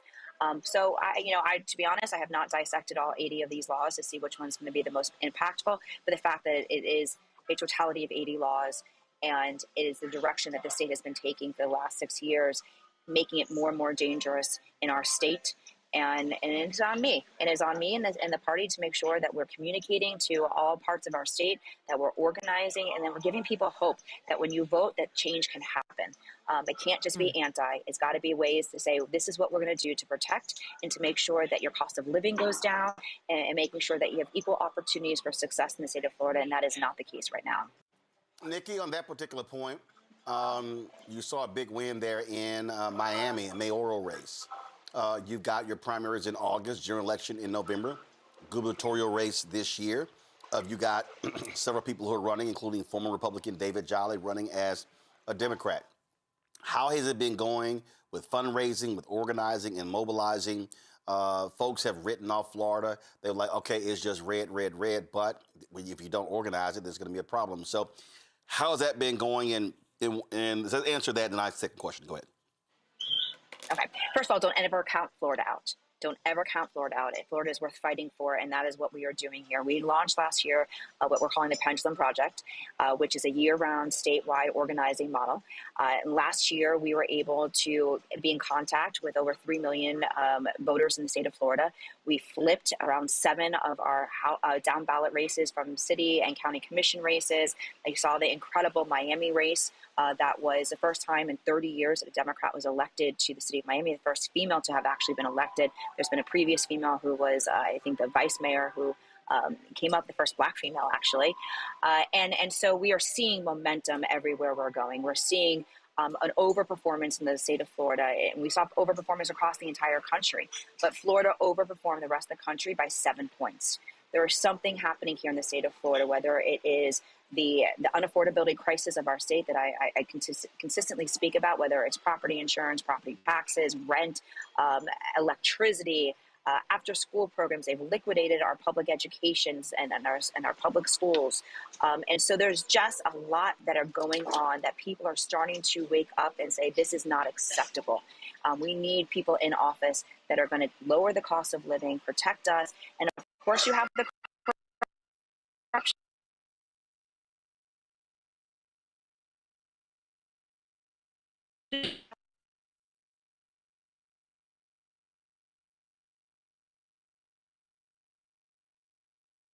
So Nikki's audio there, so let me know if we get it back, because I do want to ask her one question. So is she gone? Is she there?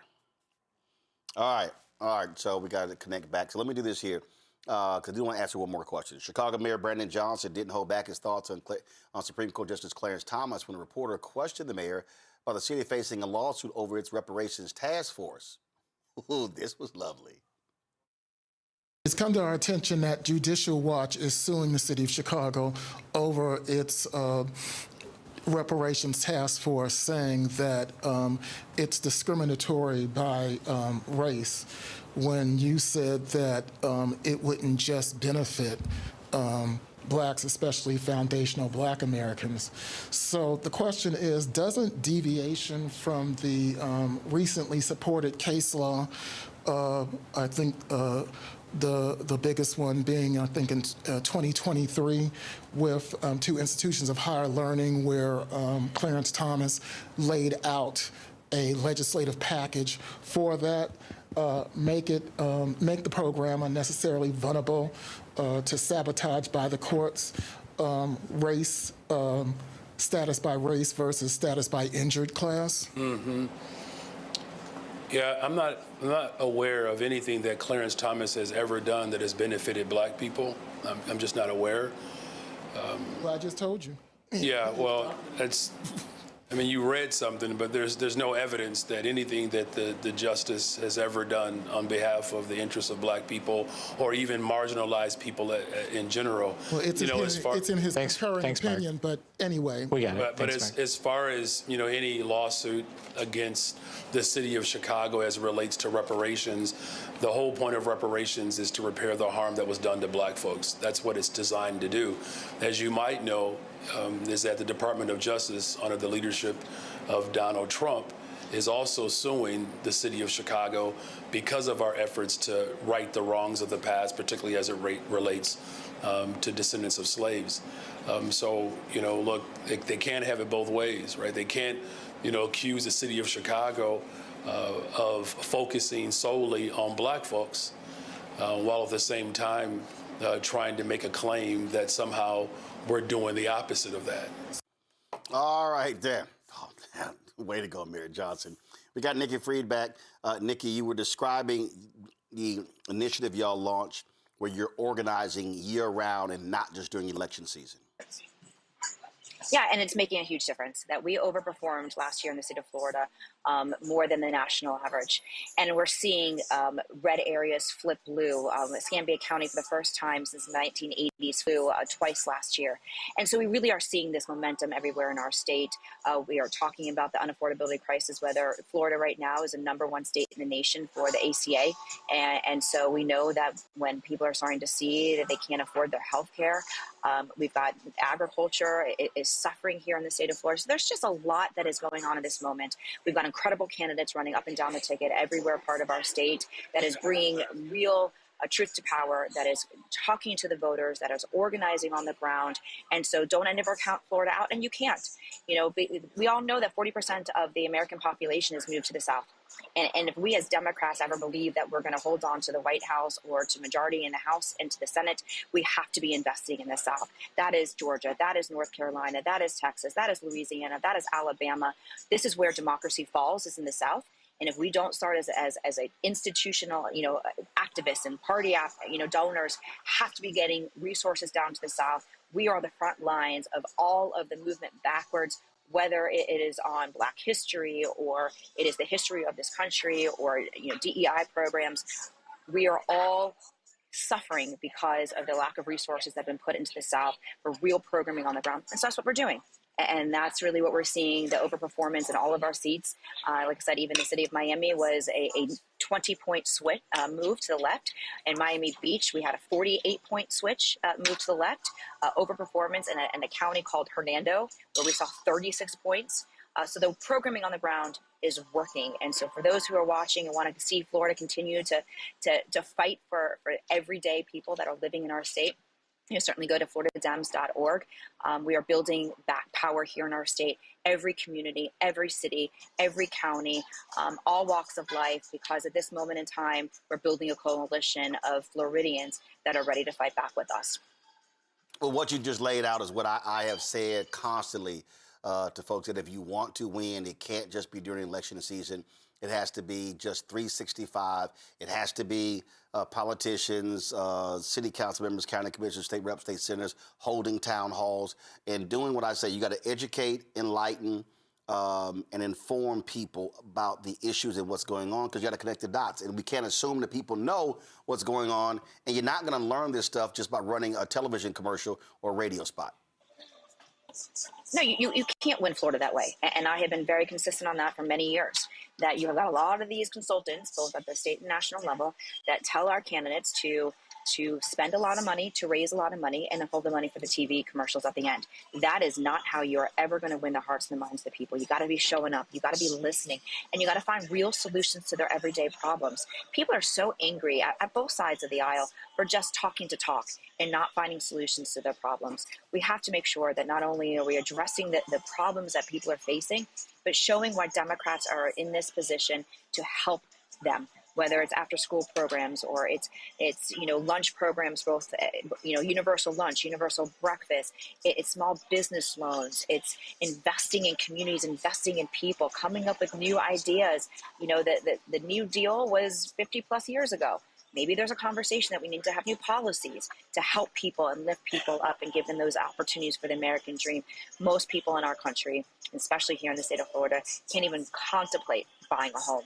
I mean, you've got to be so far along in your career to be able to afford homes. And we're pricing out our seniors. We are pricing out those who are just graduating from high school, young families, and we're doing nothing to make sure that the people who are the fuel and the engine of our state, our economy, have the resources to have a good quality way of life, and to make sure that they've got the financial resources to put food on their plates, to pay for their health care, to make sure that they can pay for their rent and their electric bills. And if they're working 2 jobs, that there's after school programs for their children. The state of Florida has completely neglected so many parts of our state. Time needs to end. Florida is so much better. And we're going to continue showing up for our communities and hopefully regain their trust. All right. Nikki Free, we appreciate it. Thanks a lot.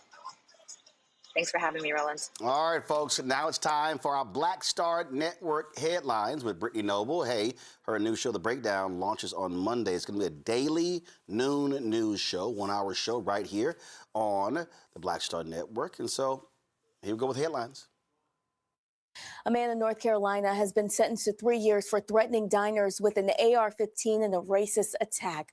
32-year-old Maurice Hopkins will spend his time in federal prison for carrying a loaded assault rifle into a Charlotte pizza restaurant. Hopkins threatened to shoot and kill 8 people because of their race. He harassed the victims at the restaurant, calling them terrorists and demanding they speak English, along with telling them to go back to their country. According to the police affidavit, some of the victims are Indian origin. Hopkins was arrested a few days after the incident and faced multiple charges until pleading guilty to 1 charge in a plea agreement with federal prosecutors. Signs detailing the lives of enslaved people who lived in the President's house in Philadelphia, a historic site operated by the National Park Service, has been removed, prompting a legal challenge from the city. When the site, once home to the Presidents George Washington and John Adams, opened in 2010, activists successfully pushed for exhibits acknowledging the enslaved Africans who lived there and labored there. Well, the U.S. Department of Interior said the displays were taken down to comply with President Trump's executive order titled Restoring Truth and Sanity to American History. In response, the city of Philadelphia filed a federal lawsuit seeking to have the signs restored. The mayor said the city's agreement with the federal government, which dates back to 2006, requires that both parties meet and confer before changes are made to that exhibit. New York taxpayers who shell out more than $200,000 for woke community groups to talk about slavery reparations, despite New Yorkers' fight to end the Civil War. The taxpayer money, it will select organizations who will collaborate with the NYC Commission on Racial Equity to develop recommendations for repair, collect truth testimony from New Yorkers, and work with researchers. The organization, CORE, says it plans to award up to 30 nonprofits, community groups, or minority and women-owned businesses more than $17,000. That totals $227,500. Well, tennis star Coco Gauff is putting her money behind HBCU student athletes. She's donated $150,000 to the United Negro College Fund to support students who play collegiate tennis at historically Black colleges and universities. The contribution builds on an initiative that she launched in 2025 when she gave $100,000 to UNCF, funding scholarships at Alabama A&M, Albany State, Clark Atlanta, Howard, Livingstone, and Tuskegee University. She says her commitment is personal, noting that her family's connection to HBCUs dates back generations. The latest donation will support the Coco Gauff Scholarship Program, helping HBCU tennis players continue their education and compete at the collegiate level. Well, the grandmother of Juneteenth, Miss Opal Lee, now has a Barbie doll. It was released as part of Mattel's Inspiring Women series. She gained national acclaim after cementing June 19th status as a federal holiday in 2021, thanks to years of advocacy, which included a 1,400-mile walk to Washington, D.C. The 99-year-old Fort Worth native has been awarded the Presidential Medal of Freedom and was a Nobel Peace Prize nominee. Roland? All right, going to a break. We come back. Let's talk about Sinners getting a record number of Oscar nominations. And, ooh, the white supremacists are mad. Big mad. We'll talk about that next. Roland Martin Unfiltered on the Black Star Network. Next on the Black Table with me, Greg Carr. Succession. We're hearing that word pop up a lot these days as our country continues to fracture and divide. But did you know that that idea, essentially a breaking up of the USA, has been part of the public debate since long before and long after the Civil War, right up to today? On our next show, you'll meet Richard Crichton, the author of this book, who says breaking up this great experiment called America might not be such a bad thing. That's on the next Black Table, right here on the Black Star Network. My name is Bill Duke, and you're watching Roland Martin Unfiltered.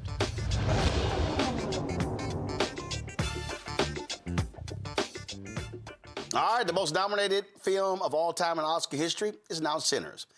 They got 16 Oscar nominations for the 98th Academy Awards. Ryan Coogler's period vampire drama received the most nominations ever. The total surpassed the previous high of 14 nominations, a milestone shared by the 1950 film All About Eve, 1997's Titanic, and 2016's La La Land. The 16 nominations include actress in a supporting role, of course, makeup and hairstyling, music original score, writing original screenplay, actor in a supporting role, Delroy Lindo, costume design, that's Ruth Carter, music original song, production design, film editing, sound, visual effects, cinematography, actor in a leading role in, of course, Michael B. Jordan, Best Director, Ryan Coogler, and Best Picture as well. When you talk about the nod for Best Production Design, that's Hannah Beecher. And, of course, this is her second time being nominated, and she previously won. Sinners is the highest grossing original horror film of all time, earning more than $370 million.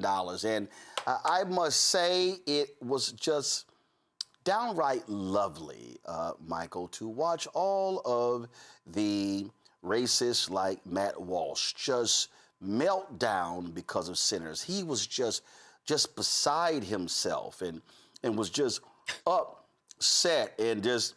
It's like when everyone pretended that Black Panther was some kind of cinematic masterpiece. Go to my iPad. Everyone knows what's going on here. Almost all of the praise is exclusively because of the Black cast and director. Easily one of the most overrated movies ever made. So that was one of the tweets he put up. Let's see here. It was another one. I was just cracking up laughing. I was like, it wasn't the greatest movie ever made, but it's much better than Sinners. He's talking about this other film. Also, it's pretty family friendly. Sorry, Matt. We don't really give a shit what white supremacists think. Yeah, Roland, when you were talking about the white supremacist Matt Walsh, I automatically thought about the backlash that the movie Black Panther got, and Ryan Coogler directed that movie as well. It was a cinematic masterpiece. White supremacists may not have understood the movie, but once again, and Ruth Carter was the costume designer for that one and won an Oscar. So this is great news for African-American movies, directors, predominantly African-American cast. That is a different type of movie. Now, I haven't seen Sinners yet. I don't watch a lot of movies. I'm going to watch Sinners this weekend. But well, Roland, I do research. I got thousands of articles printed up here. I don't watch a lot of movies, Roland. I don't watch a lot of movies. When does Sinners come out? When does Sinners come out, y'all? Like, damn it, January of last year? Your ass had 12 months. Roland, I can't remember the last time. I think the last time I went to the movies was to see Black Panther 2: Wakanda Forever. Okay, I don't go to the movies a lot. Do you need me to I have some movie money? Netflix. I have Netflix. I have Amazon Prime. I have Sinners is now streaming. I know. I said I'm going to watch it this weekend. Roland, I don't watch a lot of movies. Hold up, but I'm busy doing research. That's some bullshit. You ain't that damn busy. Roland, I don't watch a lot of movies. Hold okay, Candace busy, Matt busy, I'm busy. Your ass like, Roland, I'm just so busy. Roland, I do my show. I work full time. I do research, but. I'm happy for the cast. I got a 2-hour show. I got a network. I'm happy for the cast. I've been writing a book. I've been selling the other book. Right. I do about 30, right. 40 I'm speeches working on a things year. too. I'm working on projects all around the country, and I found time to go see. I found time to go see Sinners, to go see F1. Oh my God, I'm just something. Whatever. What's F1? What's that? I don't know what F1 is. But anyway, it's spoken like someone who doesn't go to movies. I'm done with you. I'm done with you, Michael. You done? No, wait. Well, hopefully, Michael, you cut into my time. Michael, I'm done with you. You cut into my time. Michael, cutting I'm me done off. with you. I'm going to hopefully, Michael, Sinners wins some of these awards. Michael, you like ain't Best seen Picture. nothing to say it should win. So let me go to Candace. I read the article. I'm familiar with Sinners. Well, you know what, Candace? It deals with African spirituality as well. Candace, you have the floor. Thank you. You know what? Let me just say this, Michael. Part of your research is watching these movies when it comes to culture and social currency and the arts and things of that nature. So you got to turn it on. You just have to turn. Well, I did watch both Black Panther movies because I did 2 extensive presentations. Because you probably watched them. You probably watched them 3 years later. No. I went to the theater to watch them. You probably watched the first Black Panther when Black Panther 2 came out. And you probably watched Black Panther 2 when I was there for the premiere of Black Panther. So Michael's on the 2-year delay plan. Matt, go ahead. You know what, Michael? I'm gonna stand strong with you, brother, because I ain't seen the movie either, and it's all right. Roland, it's just you and me. Man. I'm not gonna lie. Okay, let me just go ahead. Candace, you can talk more. Go ahead. Oh my, Roland, at this point it's just you and me. Let me just kind of explain what it means when this is why, and regardless of how you feel about the Oscars, it is nice to see that a lot of Black folks are acknowledged. And the fact is that when we have movies and you have even great series on television, this is something that strikes a chord in the culture.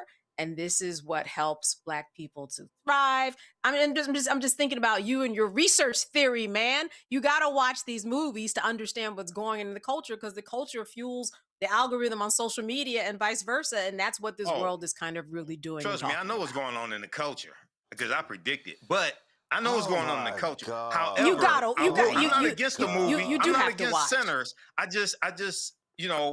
don't watch horror movies. So we don't watch this movies. one. Now we don't watch. I don't watch horror movies. Oh my God! I mean, watching MSNBC is my type of horror movie. Watching Minneapolis and ICE domestic terrorists. That's a horror. Here's the thing, though. Here's the thing. The thing about this is, what we see a lot of times with movies is you see the white supremacists come out anytime they're mad that a movie's been adapted with a Black character or whatever, right? But in terms of meritocracy, this is proof positive of kind of what we're seeing across the country, that Black is per se less than, right? Because it's not a Black adaptation of a movie. It's a movie that has a lot of Black people in it. And Matt Walsh and his ilk automatically think that it cannot be qualified to break the records.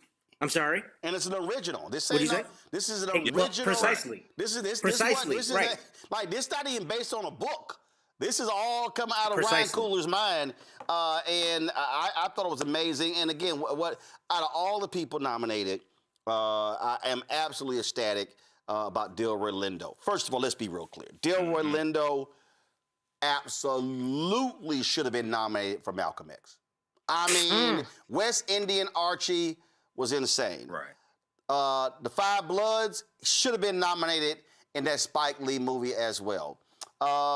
This is what this morning he was on Good Morning America, and this is how he responded and reacted. This is just awesome. Thank you. Congratulations. Oh my gosh. What a joy. Congratulations. Congrats. Hello. Such a pleasure. Oh my gosh, such a pleasure. I have to tell you, yesterday when we had the announcements happening live on Good Morning America and your name was called out, it got the hugest response. Yes, Yeah. just people were so thrilled for you. Online, everybody's showing you all this love. And after 5 decades of acting, what is this like for you? Now listen, when everybody says 5 decades, I started when I was 4. Yes, we knew that. Let's just be really clear about that. But what does it feel like today? It feels terrific. I mean, I'm still processing, if I'm really honest, but it's wonderful. And part of my response has to do with how positive everybody else's response has been. A lot of support, a lot of love. It feels really good. That has to feel so good. And Deborah was just saying you were in bed when you learned. So did you just jump out of bed? And No. My son called me. I was in bed. I was kind of halfway between being asleep and waking. And the phone rang, and I picked it up, and my son was on the other line. And it's perfect that I got the news from him. Yeah. Well, how did he tell you? I can't say it on the air. But so many people, I'm sure you've heard of Diane Warren. She's an incredible artist who has been nominated so many times. She had like a party waiting for it. You chose not to do that. Was it on your mind, wondering if it would happen, or how did you prepare? Yes. It's difficult to ignore. I was trying to maintain a certain distance because I was not sure what would happen, obviously. And so, yeah, it's difficult to not have it on your mind, but I was trying as much as I could to just let it be what it was going to be. Yeah. So 16 nominations, record-breaking for this film that has Phenomenal. just been received with such love. People are just can't stop talking about it. I was wondering if you have had a chance to talk to the director, the creator. I spoke with Ryan yesterday. You did? I did. I spoke with some of my castmates, but Ryan and I had a long talk, and in true Ryan fashion, he just wanted to talk about me. Oh, wow. And I don't have the words to articulate how thrilled I am for him. Because from the very first time I read the script, I saw what he was trying to do, and it's extraordinary that audiences have embraced it and embraced his vision. Well, that's what I wanted to ask you about, because it's not obvious. I would imagine when you first read the script that it would get the kind of reaction. No, I had no idea. I had no idea. I knew it was very, very special. I knew it was a very particular project, but I had no idea it would get this kind of response. Thank you. 1985. Color Purple got a whole bunch of nominations. Uh-oh, here we go. And that I'm just stating. And there were a lot of black folks who sitting there watching and waiting, and their name didn't get called one time. So I'm just that's why I said I hope they win. I'm just reminding people. Michael, have you seen The Color Purple? Unfortunately, yes. I'm just checking. Unfortunately, yes. Matt, have you have you gotten around to The Color Purple? I have, but I wasn't alive in 1985, so I don't remember any of those. Yeah, okay. Well, I'm sorry. So for those of you who were not born yet, The Color Purple got a number of nominations, and Best Picture, Best Supporting, all that sort of stuff, and no trophies.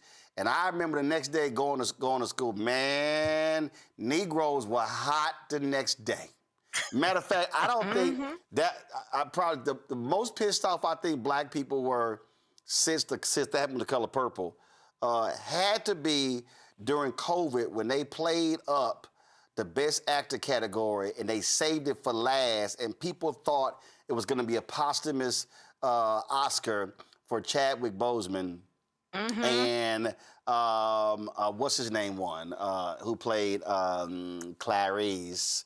Anthony Hopkins. Anthony Hopkins. He won, and then Anthony Hopkins wasn't even there. Anthony Hopkins wasn't even there. I think he was in Ireland. And then when he dropped his video, he even referenced Chadwick in it. But people were pissed off like, your ass made us sit here for 3.5 hours and watch this bullshit, and you say that for black folks were cussing. So I'm just trying to let y'all know. 16 now, it's a good. You get 16, you're gonna win something. But hopefully. Yeah. But I'm just letting y'all know, things ain't guaranteed when it comes to the Oscar, because you know they can talk all that stuff you want to, but most of them Oscar voters are still some old white folk. Just letting y'all know, brace yourself. And now I have a recommendation for Michael, because since he's not a TV watcher, whatever, and since Delroy Lindo, we'll keep on track with that. Go ahead and check out The Good Fight. It's a TV series which he leads. It is very good. If you want to celebrate Delroy a little more, if you don't want to, do the whole Sinners thing, go ahead and watch that. Well, I'm going to watch Sinners. Fantastic. Okay. I'm going to watch Sinners. I don't watch a lot of scripted TV series. I watch Oh, Godfather of Harlem. Oh, my God. I watch Godfather of Harlem. That's my favorite one, because one of my teachers, Professor James Small, whose picture you see behind me, he's the historical consultant for the show, and I knew Bumpy Johnson's grandson. One of his grandsons. So that's one of my favorite TV shows, Godfather. Yeah, well, thank goodness at least you own a TV. But yeah, bro. At least you own a TV. I have two TVs, featuring a show about the drug trade, but that's all right. But go ahead. I'm just busy doing research. So, but I want to watch Sinners. My girlfriend just sent me a text message. She said we're gonna watch Sinners together. So I'm gonna watch Sinners. I may do a lecture on it, but just see. So Roland thought I was lying when I was talking about doing research, right? So for my 2 lectures on Black Panther, these are 2 of the books that I read. Okay. To actually do research, I did 3 months of research on the first Black Panther movie. Wow, you read a comic book. To be able to do lecture. No. This deals with No. This deals with the 52-year history of the Black Panther comic. Wow. This is called The Ultimate Guide, Black Panther from Marvel. Michael, stop it. Now, we know Matt ain't read all of it. He got all them damn law books behind him. So it ain't like you the only one sitting here doing some damn research. I mean, him and Candace got cases. About to be able to, oh, my God. I'm talking about to be able to do lectures on the Black Panther film that comes from the comic books. My whole life, I'm busy doing research. I'm just doing research. I am. And more research. Now, you have me so curious. As someone who I know you have seen Good Times and Jeffersons and all of that growing up. He ain't seen all those. I'm assuming you have. But when did you stop? I met Esther Roll, actually. TV she was a member of Zeta Phi Beta Sorority Incorporated. You know what? I met Esther Roll. Put a bookmark. Florida One second. Okay, all right. So let me go and play this here. So for Ryan Coogler, for Delroy Lindo, and everybody with Sinners, in case they don't do right, just remember what Denzel told Jamie Foxx. Let me tell you a Sean Connery story. He was up for The Untouchables. I was up that year for, I think it was Cry of Freedom. And he comes out to present an award and got a 3-minute standing ovation for presenting an award. Wow. I went to get the coats. I was going to get the coats because I know I ain't winning tonight. So now we're leaving. I'm leaving without the Oscar, right? But as I'm leaving, I see the back of where they're doing getting the meal ready, the food ready for the governor's ball. I see a big tray. I'm like, I'm leaving here with something. You know what I mean? I'm from around the way. So, I'm sure there's going to be. So here's what I know. At least we know what's going to happen. The Beyonce Jay-Z after party going to be insane. So Sinners going to have a great time later. So I'm just saying. So let's just make sure nobody gets slapped. Let's make sure. Let's make sure that happens. Right. And so it's going to be real interesting seeing. All right, y'all. Hey, I need everybody to be safe this weekend. Oh, yeah. Now, probably the only person on this panel who is good, Matt, his ass way the hell down in South Texas. Trust me, ain't getting no ice down in Corpus Christi. Nope. Yeah, matter of fact, let me see what the temperature is going. I don't even know why Matt ass got a jacket on. Cause he know damn well. I like what it says. I like it says Howard. You know why? H-U. You know Oh, why? wait, stop. Wait a minute. Hold on. Drop the lower third. Matt actually is wearing Howard gear. I mean, I need everybody watching to do a screenshot. See, right now, it's 69 degrees in Corpus Christi. What the feel like? The feel like is 66. Y'all, take a screenshot, because Matt came on here in an orange-ass suit. Matt reps that little school in Austin, and so to see him in a Howard, this is where he actually went to school. His mom and daddy went to the other school. You know what I love about this? You act like You act like Ricky Smiley. Ricky Smiley went to Alabama A&M, and Ricky Smiley screamed, University of Alabama Roll Tide all day. Then I had to remember Alabama ain't got no pro teams. So all I'm gonna say is the University of Alabama. The University of Alabama, that's the state's pro team. So I told Ricky, why I never seen you in the Alabama A&M paraphernalia? Nothing. He always representing University of Alabama. So that's how that goes. So there we go. So Matt, all I'm gonna say, we appreciate. All I'm gonna say, Paul Goodlow came on this show and called A&M a farm school. And guess what? And I'm not the only one. You out there with the hogs and the dogs. Let me explain something to you. Okay? Guess what? We got the best vet school in the nation. We ain't got a problem with that. See, we have no problem knowing who we are. Y'all at Concrete U. And let me be real clear. Y'all little animals, y'all send down to A&M.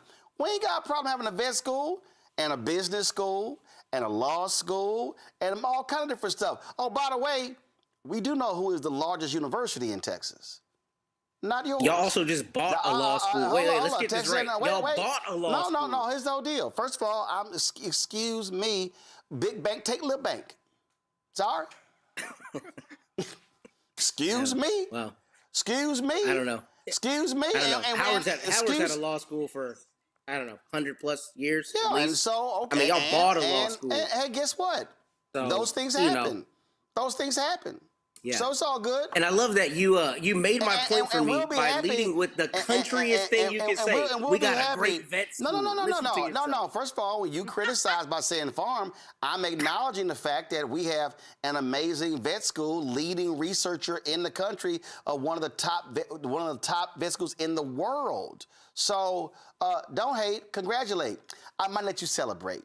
As a matter of fact, when your bison gets sick, send them down to A&M. We'll fix it. Hey, control room, can you make it where my microphone can that compete can't happen. with his? Because he be talking and I can't get no words. That can't happen because you don't pay him. I hear that. If anybody in that control room do any adjustment to my microphone, their ass ain't showing up on Monday. Hey, y'all call me if y'all having any employment cases. You know what I'm saying? If it's a hostile work environment. You could try that. It ain't fair. I can't really talk. Hold on. You could try that, but guess what? You ain't licensed to practice here. How do you know that? Because I do. You don't know how reciprocity works? First of all, you don't know what pro hoc is? You know doggone well. Somebody tell Roland about pro hoc vice. Why don't you tell him about that, Ken? That don't work because I've had numerous conversations with attorneys who could not practice here. Nice try, but you can't. I don't know. It's pro all hoc, good. Baby, it happens all the time. Guess what? You can try all you want to. All I'm saying is touch that microphone, see what happens. I don't know, y'all. That sounds like a threat to me. See what happens. No. Talk to You HR. the one begging. Ain't nobody gonna move it. Like, you ain't messing up my check. They like, Matt, you ain't all that. They said, Matt. King Petty, it's time for us to go home, man. Just get off the mic already, They said, Matt, your cash app balance ain't that big. Anything else you want to say? I don't know. You don't know what I got in my pockets. You know, Matt, first of all, anytime y'all ready, go ahead and Matt, make these mics. you should not talk about microphone because you just learned how to turn yours back on. You came back from a segment a minute ago and you were muted. Yeah, I I was muted because see, I talk during somebody else is talking during the break. That's what I do, and so you turn the microphone off. So therefore, you don't have any bleed over. That's what we do. So That's how this works. Yeah, we heard your Matthew McConaughey on break. Hold up. I'm gonna show y'all something how this works. I'm gonna show y'all how this works. Steven, turn off Matt Mike. Uh-oh. Matt, keep talking.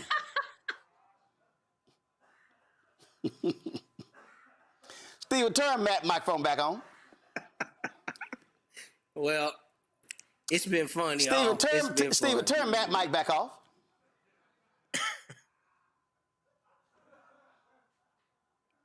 Steven, turn Matt microphone back on. Oh my goodness. Yeah, all right. Now, who's your daddy? Not your ass. For sure. Now, who's your daddy? Hey, in the words of Mel Brooks from The History of the World, Part 1, it's good to be the king. All right, we got to go. Let me thank Candace. Michael, your ass can't come back till you go watch Sinners. And Matt, you can't come back. Your both of your black cars are in probationary status. It's in right. Y'all tell y'all see. So y'all got to if you come back next week, I need to see a screenshot of you watching Sinners, and then there's going to be a Sinners quiz on the show next week, just to make sure that y'all are here. So let's make sure Candace is back next Friday, and we gonna quiz. Candace and I are going to quiz Matt and Michael about Sinners. There'll be 5 questions, and to make sure. Otherwise, you Negroes' black card will be rescinded. Just letting you know. All right, there we go. And y'all, Matt shaking his head, but his microphone is still on. He can talk, but if he get froggy, it's gonna get cut. All right, let me thank Candace, let me thank Michael, and then let me thank the Bison, Matt, for being on the show. All right, folks, if y'all want to support the work that we do, join our Bring the Funk fan club. Y'all know how to reach us. If you want to give to us via Cash App, use the Stripe QR code. You see it right here. Also, use for credit cards. Checks and money order, make it payable to Roland Martin Unfiltered, P.O. Box 57196, Washington, D.C. 20037 0196. PayPal's R Martin Unfiltered, Venmo RM Unfiltered, Zelle, Roland at RolandSMartin.com, Roland at RolandMartinUnfiltered.com. Download the Black Star Network app, Apple phone, Android phone, Apple TV, Android TV, Roku, Amazon Fire TV, and Samsung Smart TV. Be sure to get our Roland Martin Unfiltered swag by going to shopblackstarnetwork.com. T-shirts, hoodies, you name it, we got it. Also, support all these black-owned products, Randy Brown's Truthing cards, as well as the candles and all kind of other stuff. You see it right here. All black-owned products. We should buy those products from our shop. You also support us, shopblackstarnetwork.com. Fan base, almost finished raising the $17 million, less than $100,000. Go to startengine.com/fanbase. And you can also, of course, download the app. And folks, y'all stick around. You do not want to miss this here. Today, 50 years ago, Paul Robeson, a great American. Actually, before I'm going to go there in a second. Tomorrow, go ahead and show that. Here at the Black Star Network, we're going to be live streaming the funeral services of Claudette Colvin, taking place in Birmingham. That's going to be at 12 noon Eastern, 11 a.m. Central. We also will be live streaming the homegoing service for Richard Smallwood, taking place at First Baptist Church of Glenarden. That's going to be taking place at noon Eastern as well. So we'll be live streaming both of those. Now, 1976 on this day, Paul Robeson passed away. He was an unbelievable American. Too many of us do not talk about him enough. Howard Bryant, the sports journalist, has written an amazing book called Kings and Pawns, Jackie Robinson and Paul Robeson in America. Robinson talks about Robinson testifying against Robeson before the House Un-American Committee in 1949. Robeson testified years later. It is an unbelievable book, and if you want a different perspective on Major League Baseball and Branch Rickey and breaking the color barrier, you want to listen to this conversation. The book is called Kings and Pawns. So we're going to roll the names of all our donors, and then we're going to go right to this interview here, y'all. It's a fascinating conversation. You don't want to miss it. I'll see y'all on Monday, right here, Roland Martin Unfiltered on the Black Star Network. Holla!